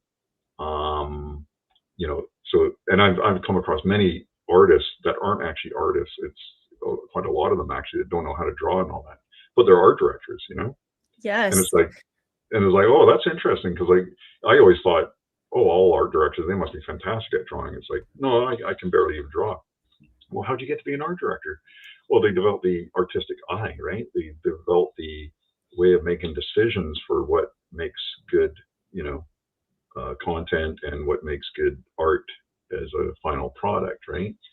And that's a key skill right there, is understanding those things that that humans respond to when they see good and bad art, right? And that could be anything. It's sculpting. It's So concept artists, like painting. how do you develop that artistic eye? So one thing I agree with you, because I had a career in advertising, and I was an art director in advertising, and I got hired because I knew how to draw and I had design skills. So I made a great art director. I just needed to know how to present and sell stuff, because part of art direction is pitching and selling. And so I think that if a company had to hire an art director, and there was one art director versus another, and one of them could draw and had design skills, they would be a lot more hireable than somebody who doesn't. But like, how do you develop that artistic eye if not through art fundamentals? Yeah, well, I mean, that is a thing. I guess you have a one thing is practical skills, where you're actually creating art and producing art, and then monitoring the response to that art that you've produced. And then you're collecting all the data, based on the work that you're creating and the response you're getting. If you're not getting a good response and people are going like, I don't know, you got to give it up, dude, like don't quit your day job. That'll give you data for, it's like, okay, why is this not working? So those are just, as you evolve in your artistic career and you make things, you see what the response is, and then you go, okay, well, I'm going to tweak that and I'm going to change this next time. Maybe my composition was off or something. Well, what is composition? It's like, well, it's how you arrange, the components in the picture. And it's like, okay, I'll change that. And then, of course, the way you look at art and respond to it, I think art directors and people like that are always, have a little database in the back of their head that is like sifting through this information that they're responding to. And they're going, okay, that's a thing. And so, for them, it becomes a thing where it's like, okay, now I have this information, and that's how I'm going to make a good picture or a good decision, right? And of course, just the absorption of all kinds of media, where from playing games to watching movies and animation, and seeing world paintings and all that. Everything that you look at, you go, why am I responding to some things and not the other? Why are these things making me feel this way and these aren't? And then you kind of start questioning that, and then you build your own database. And then so I think that's kind of the thing, is actually you're a receptacle for all this information, and you're observing the world around you. And if you're aware of yourself processing that information, and you're aware of your database, then you kind of become that person with an artistic eye that has now got something to say about it, right? Because now you have real information. Okay. Well, I know that art directors hire a lot of artists. I know that when I worked as an art director, I was hiring photographers and artists and illustrators, and I was often jealous of the illustrators because I'm like, oh, I wish I could be drawing instead of being in charge of the artistic vision. Right. So if I was your portfolio was being reviewed by an art director, what mistakes get your portfolio immediately disregarded? Mm-hmm. Well, it'd be obvious if it's plagiarized or it's copied. And sometimes that's happened where it's like, that's pretty obvious. That's coming from this game or that comic or something, where it's like, I can see you're so weak in that area that you actually thought, I'm just going to go and trace this pose from this comic or something. And it's like, don't ever do that, because you're dealing with people that are so immersed in the art world that we can recognize some of these things right off the bat. If you're a junior artist and you're trying to pull that off, it's like you're dealing with like seasoned seniors that that have seen all the comics, they've seen all the styles, they've seen all the world art and all that, right? As soon as that comes out, it's like, okay, I can see what you're doing there. Either it's a copy and you're tracing it or something, and then that's the worst thing. But if you're actually using that as an inspiration and you're going, this is my take on, a Van Gogh Batman. Okay, that's cool, because I like the idea. I like where you're going. You're actually doing a mashup. You're doing a what if scenario, right? It's like, okay. Even though I know what you're doing, you're copied Van Gogh and you're copied Batman, but you've actually presented something new to us that's kind of interesting. So that would make me think of that person as like, okay, they like to play around and ask questions, and they're curious about things, and they want to what would Batman look like if he was painted in a Van Gogh style? It's like, okay, cool, that tells me something about you. But if you're just straight ahead going and tracing Batman, and then just taking off his pointy ears and saying, it's Ratman, like, okay, well, too much of a copy, right? But you can, when you look at a portfolio, that's the thing about art, is that you get an instant response as soon as you see it. Like if you were a publisher, you'd have to read all the books that come in, right? You got to read every word. But with art, you can see it right off the bat.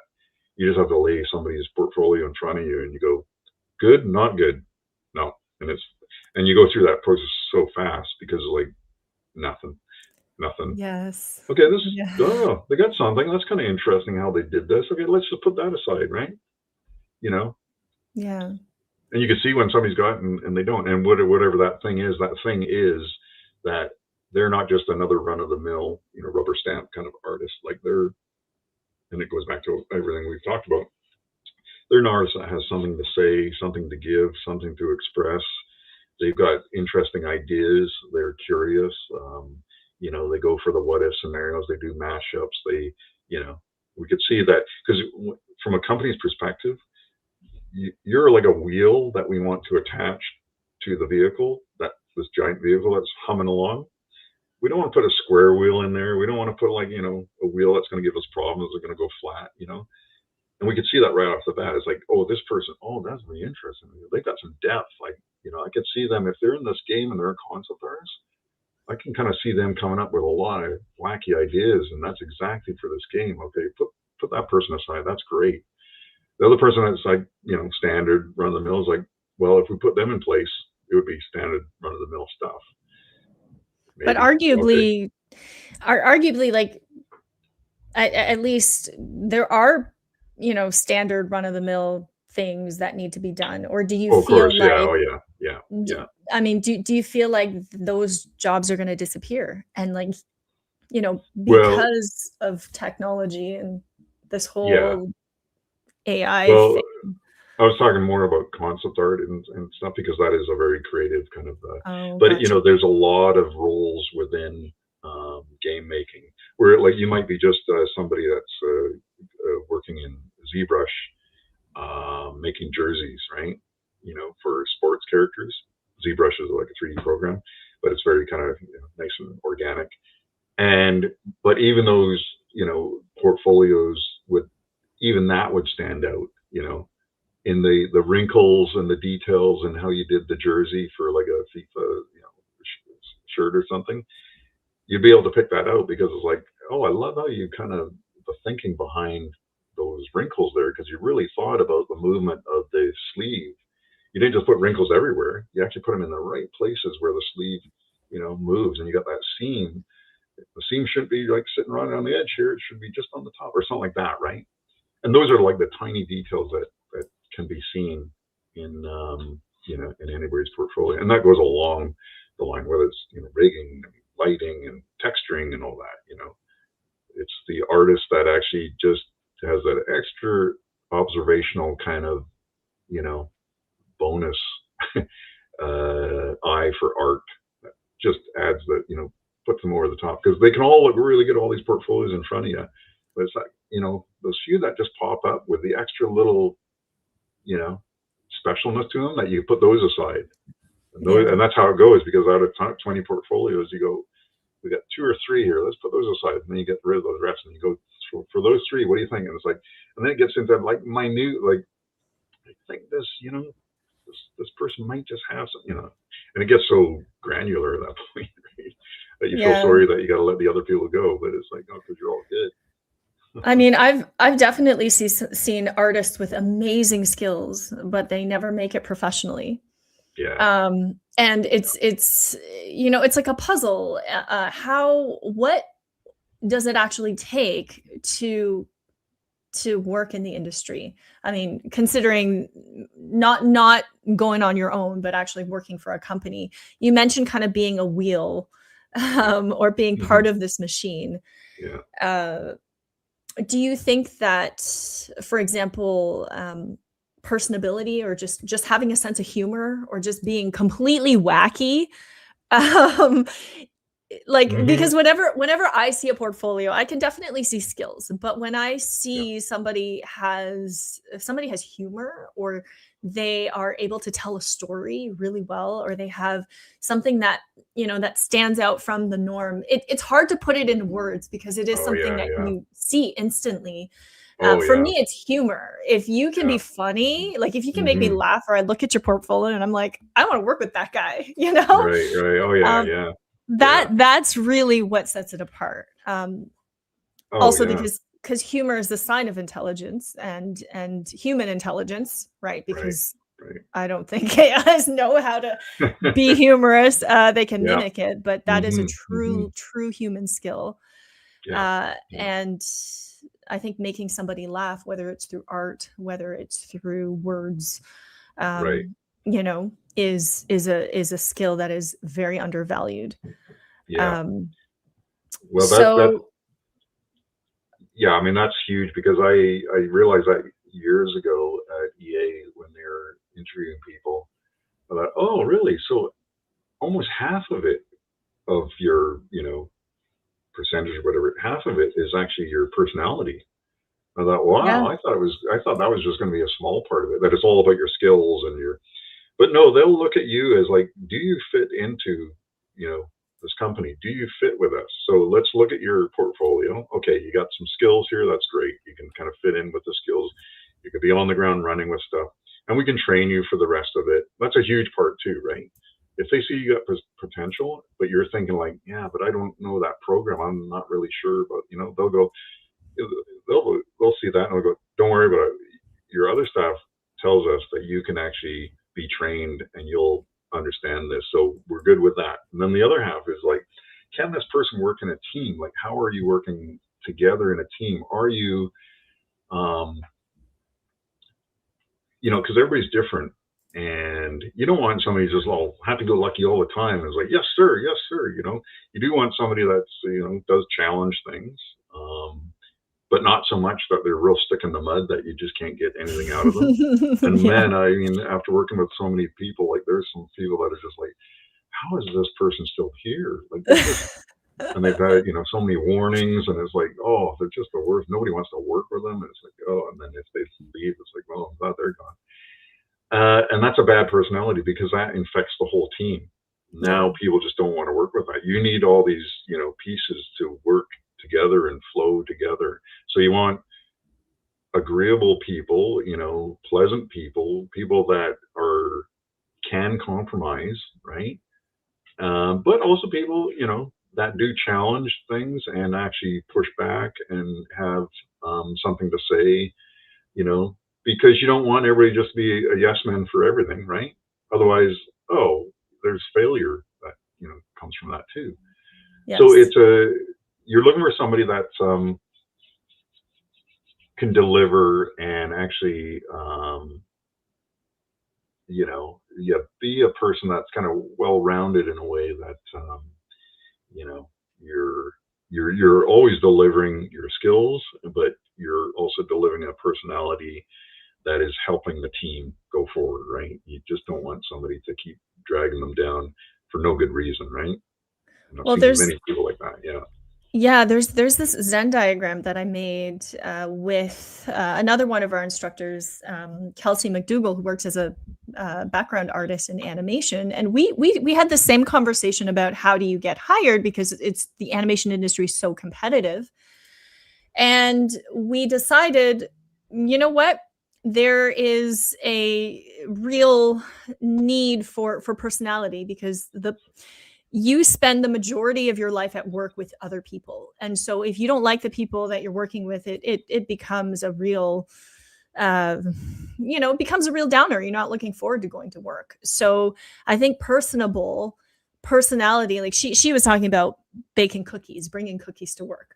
But in an increasingly digital world, I mean, I've noticed that sometimes when for example, when I interview somebody, or if because I've hired lots of artists before, if somebody doesn't want to get on a video call with me, I feel like, well, I don't want to work with that person. I don't want to just chat to them like I don't even know if they're a real person. Yeah. Yeah. Like show your Hmm. face, be Yeah. personable, be Hmm. a good person, send Right. Yeah. cards in the Yeah. mail. These Yeah. are the real human things that we're missing. Yeah. Yeah. I don't want to follow you on social media to know what you did last week with your family. I want you to tell me these things. These are Yeah. how people connect. And so I Right. feel like we're actually losing a lot of these skills Yeah. because we're behind a computer and because we're working from home. Yeah. And I don't know if that's just me, but I feel like being personable is definitely that thing that sets the successful people apart from the rest. Because Yeah. if you work with a team or you want to lead a team, being able to manage people and being able to be personable is Hmm. incredibly useful. All right, Shaun. Well, I want to get into Q&A because I'm really enjoying this Mm. conversation, but Mm. I do want to make sure that we answer some questions from our audience. So big shout out to Jaren, who's been moderating the stream. She's going to pick 3 questions from our audience. And thank you for everybody's patience for waiting for this. But now we're going to get into some Q&A with Shaun. And if you have a question, you have a burning question for Shaun, and you are, maybe you're watching the VOD, or maybe you weren't able to make it, you can join us on Discord, because Shaun is now one of our regular instructors, and we're going to be doing a continuation AMA stream on Discord where we're going to answer your questions. So if you have any other questions, hop over to the Discord, and we will let you know. Grab the opportunities role on Discord, and we'll ping you when we have our next AMA. So let's get to the questions. First question from Thirsty Skeleton. Nice handle. What was the hardest part of translating 2D characters into the 3D medium with Plants vs. Zombies? It's a lot different in terms of elasticity. Yeah. I mean, I wasn't involved in that conversion, because that would be the 3D modelers. But it is a good question, because, there's something that happens that gets lost when you translate the 2D to 3D. Whether it's actually, doing a real person, or a comic character or something like that, right? Because there's something that gets lost in there. The proportions, in 3D are different than 2D. Now 2D, because of its nature being 2D, it's almost like the illusion of 3D that we're trying to create. You're trying to create a roundness and depth, and you're fudging things to, convey, something about the face, or the hands and all that. And even the line is, the line that you choose for 2D could be conveying some kind of expression. And we're talking about, an eye could be only a line width off in a 2D drawing to change the whole look and the appeal of that character, right? And then when you just take that and you go straight translation to 3D, yeah, well, I did it exactly as it was. And it's like, yeah, but it just doesn't have the same appeal. And I've seen this with, many, kind of games that came from either, books or comics and all that. And then they do a straight translation. It's like, I mean, it could be, Tintin or Asterix or something like that, or Garfield or whatever, it's like, yeah, I don't know why it just doesn't have the same appeal now it's in 3D, I mean, look at the controversy over Sonic the Hedgehog. Was that about 5-6 years ago when they went to make the movie? The initial designs of Sonic, it was like, ugh, it's terrible.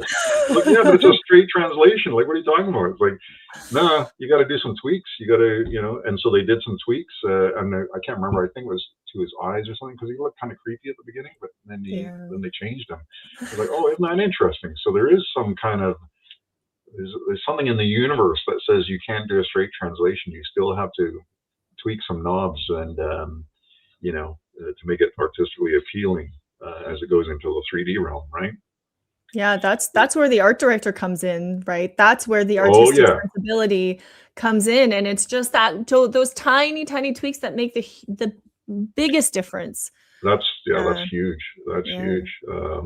And there you go. That again, the art director with that eye, like somebody else that it looks like Sonic Hedgehog. Sure, send it in, ship it, and then everybody's like big uproar. It's like, what? Because you didn't change that eye just slightly to make it go boom. Yeah. So yeah, good question. All right, thank you, Thirsty Skeleton. It was a very, very good question. Next question, SFoxC6716.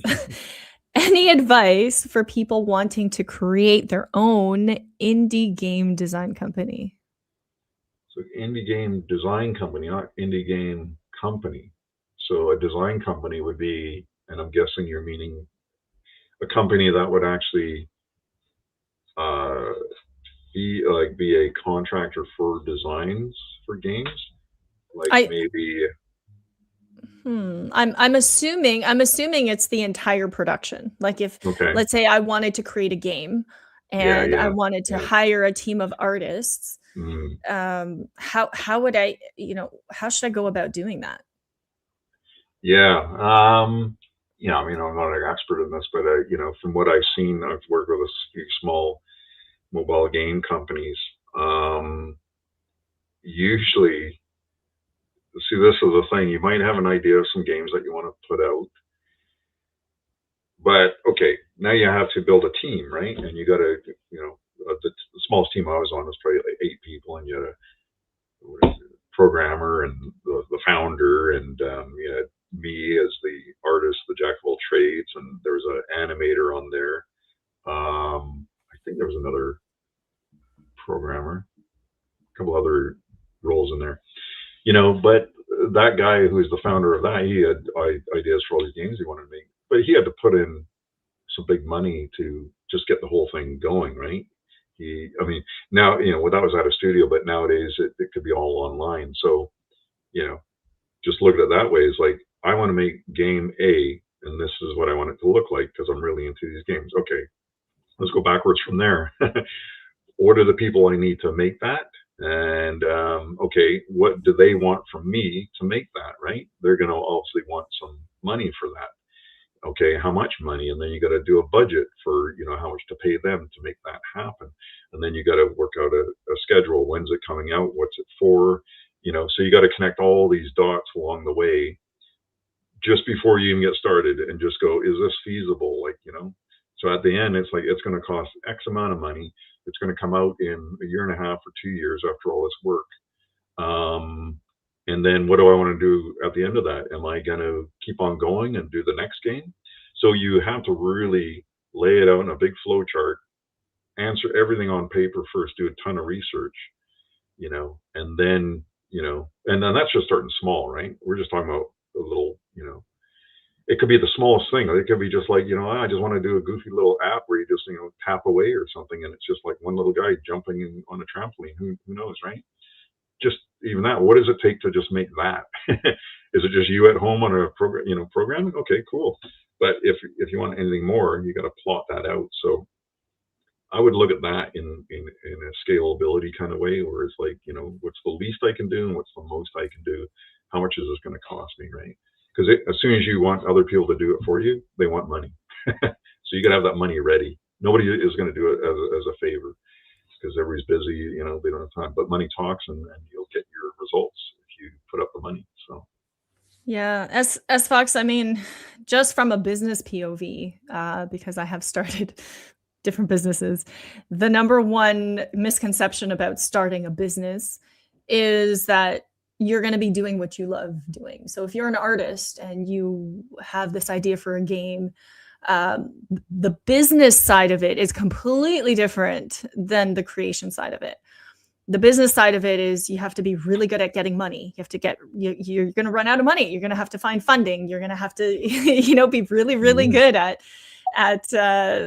talking to banks, and there's a lot of administration and production, and there's just a lot that goes into it that is not, that you don't see.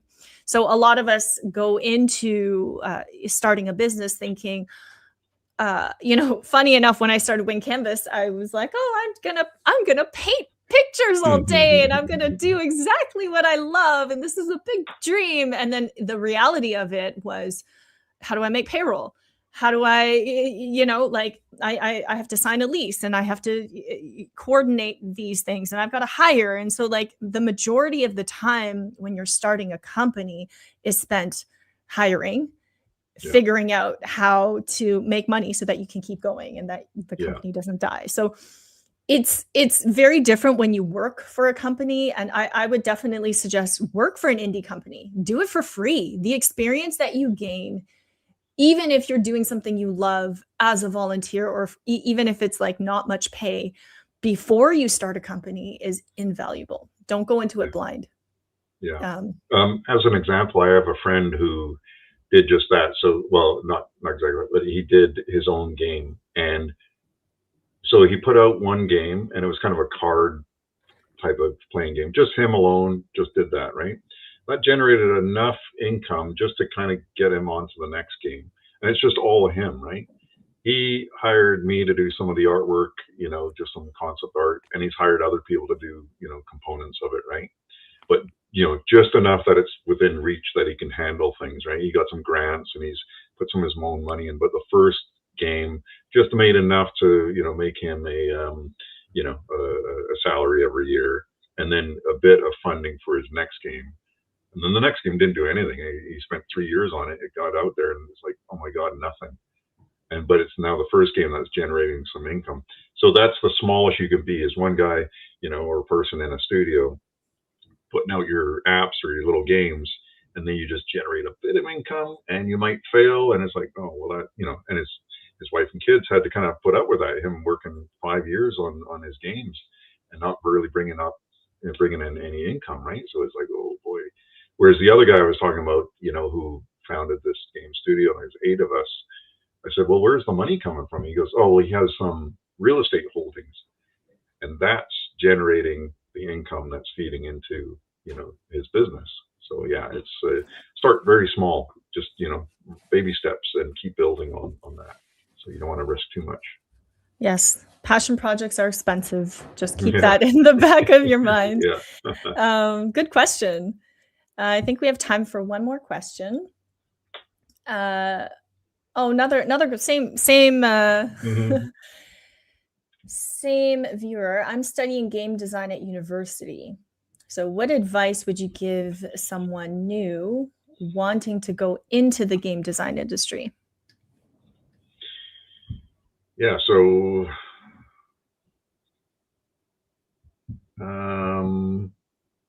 game design is pretty broad. I guess if you're talking about, you want to be a game designer then, because that is a title.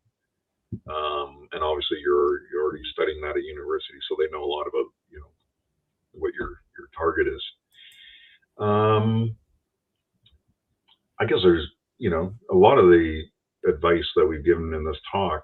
One is being personable and working in a team, because you'll be working with a lot of teams. That's a key component. But then also having, obviously the breadth and experience. Obviously you've been playing games and the whole landscape of games, because there's so many games. But once you have played and you got deep experience with playing games, you build up an intuition of what works in a game, and the whole gameplay structure and the strategies and all that. And like, you can instantly see what works and what doesn't, because a lot of these games have, like, the whole internal monetization part of it, and that plays into how you design a game. If you're talking about gameplay design, and then there's game design, which is the art side of it. I don't know which one you're going to pursue here, but let's say you're covering all of it. The people that I really felt comfortable with at the time at EA and other companies were the people that were so deeply embedded in gaming that they were like an encyclopedia of games, but they also knew everything about what makes a game work and what makes a game fail. Because at the end of the day, you're dropping a person in there that's going to have fun in your world, and they are going to get payoffs, but they're going to get failures, and that has to be balanced. That has to be, you don't want them, you don't want that huge drop off where you get people loading up at the beginning, loving the game, playing it, and then they just get to this part where they just can't get by, and then it's just drop off. I hate this game, and they walk away. There's a real fine balance to that, to tuning the game so that you have that you have the playability and people sticking around, and then coming out at the end of it going, oh my God, I love that. Like, I really worked hard for that. The challenges were great. I just made it all the way through, and you want them to come out, I love this game, and telling people about it, because then the word of mouth is what, gets, sells the game and all that. But it's that experience, that exhilarating experience you want after a game. And I think that's at the core of it, right? So, because what are you doing? We're making games. And why do you make games? Because people want to have fun. They want to have fun. Yeah. Well, you delivered the fun, but did you deliver the challenge and the rewards? And it's, yes, we did. And did you make it really hard? And did they fail all the time and they were frustrated? It's like, well, if you did that, then the game failed. So that's that's my advice is like make sure you always remember the player and what they're experiencing, because at the end of the day, that's all that matters when they come out at the end of the game. If they're blabbing about your game, then you won in a good way. So then what should every young artist start doing immediately? To get in the game industry, or just to become a concept artist? Let's say I'm 18 years old, I'm full of ideas, and I just, I want to build these games. What do you think, or what advice would you give for young artists? What should they do immediately? Like, should they learn perspective and stop drawing characters and start thinking more broadly? Should they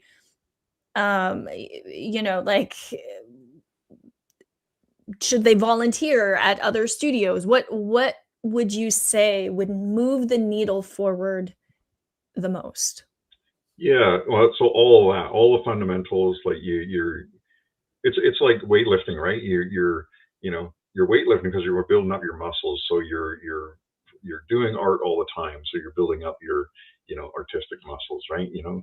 You're drawing in your sketchbook, you're doing 2D art, you're dabbling in 3D stuff, you're doing painting, you're just constantly absorbing it all.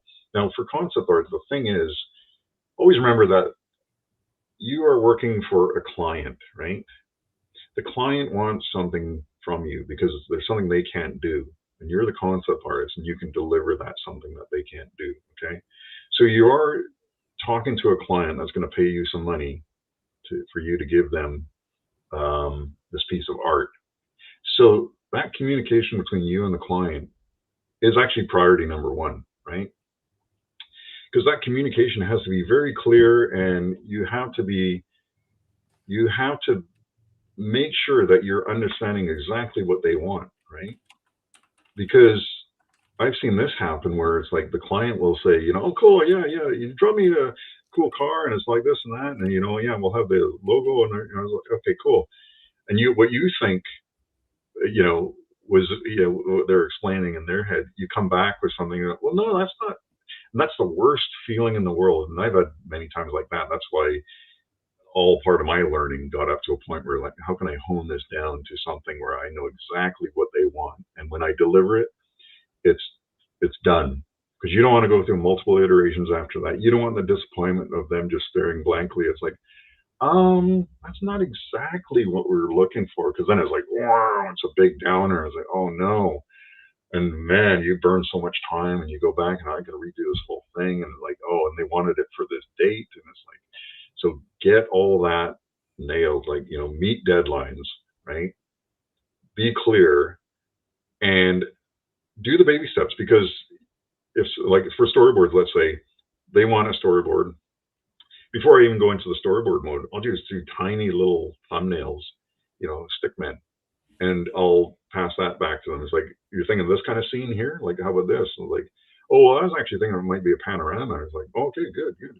So before I even did the work, glad I didn't spend 10 hours on this. Yeah. Oh man, so many times, like, in my learning, where it's like, I thought, oh yeah, I got you. Oh yeah, this is gonna be great. And I go back and I'll spend the whole weekend drawing, and those, like, yeah, that's not exactly what we're looking for. So, but thanks anyways. And but can you do? And it's too late to do anything different. And, oh man, the feeling is terrible. So, anyways, that's my point: is talking to people, communicating, be very clear, and get affirmation from them. Is this what you mean? Oh, so you meant like this kind of thing. Oh, so you mean like you want this kind of view, like, and bring up some reference, like, you mean this kind of James Bond movie, like this? Oh, I wasn't talking about I was talking about the other James Bond guy. There's so many things that can go wrong. So keep on feeding back and going, is this what you wanted? Is this what you wanted? Don't be like the ta-da, guy at the end of the weekend. Here's what you wanted. It's like, no, that's not what I wanted. Oh, but I was so good. I was like, I thought I was great at this. It's like, no. It's heartbreaking. It really it sounds like you've Yeah. done it too. Oh, it's heartbreaking. And you know, I worked as an art director and a graphic designer for many years. And as in graphic design, you design logos and there are logo concepts, right? So same thing, concept artist. I would draw hundreds of designs for my creative director to look at, and most of them got thrown away. And I think you just have to, if you do want to go into concept art or commercial art, you have to be okay with your artwork being thrown away or your artwork never being seen, something you could have worked on for 2 years of your career, just never seen. Yeah. And Yeah. that's the reality that, Yeah. you know, well, you were paid for it, but your Yeah. art never gets seen. Well, and And that's the point. yeah, I would say, you know, and that's where you have to separate yourself as two different artists. You're yes, the at-home artist, and then you're the work artist, right? So leave your at-home artist at home that gets, you know, that is sensitive and, you know, doesn't like criticism. Because when you go in the work world, in the corporate world, it's like, you know, just take the blows, take the failures, right? It's like, no, that's not what we wanted. Okay, next. No, that's not, you know, that's just the way it is because, like, yeah, they're going, it's churning through stuff, and it's like, no, wrong logo. But just keep, you know, don't be a sensitive artist at work because there's no room for it. You can put that into your personal work at home, and that's the realm that you own. But yeah, in the corporate world, it's you're just making product on a conveyor belt, really, right? Yeah, so don't get that's too attached and that's good enjoy advice. criticism. And you know, it's funny because when we give critiques at Wing Canvas, we have some people who are, yeah, you know, let's talk about it. I want to get better, and that's the right mentality: is being open to critique versus, you know, like, don't draw over my work. I'm very, you know, being too precious about it. Right. And you can be precious about it. You can self-publish something without anybody ever seeing it or criticizing it, and just put it out there in the world. And that's what, like you said, what you should be attached to. But if you want to be a commercial artist, got to grow thicker skin. Yeah, oh yeah, Got to yeah. got to Oh get used yeah, to your yeah, stuff being rejected. You yeah, know, yeah. yeah. So Painful, but yeah, it so it is, is. and I think it's definitely the reality that nobody really wants to hear about, but that is the Hmm. reality of a commercial artist. Yeah, But yeah. yeah, thank Hmm. you again, Shaun, so much for your insights and your advice. It's a privilege to learn from you. And Cool. if you're interested in getting your portfolio reviewed by Shaun, or joining his mentorship, I'll post a link in the video description, but come hang out with us on the Discord because we are planning another AMA with Shaun, a private one on our Discord community, absolutely free. So join our Discord, grab the opportunities role so that you'll be the first to know when it's happening. We're going to be putting out a form for all of your questions for Shaun later. So thanks again, Shaun. I had a great time. And It was fun, yeah. thanks for everyone for joining, and we will see you next time. I believe Okay. Josh is streaming on Monday, so we'll see you All right. then. Yeah. Okay, thanks a lot. Yeah, Adios. no worries. Bye.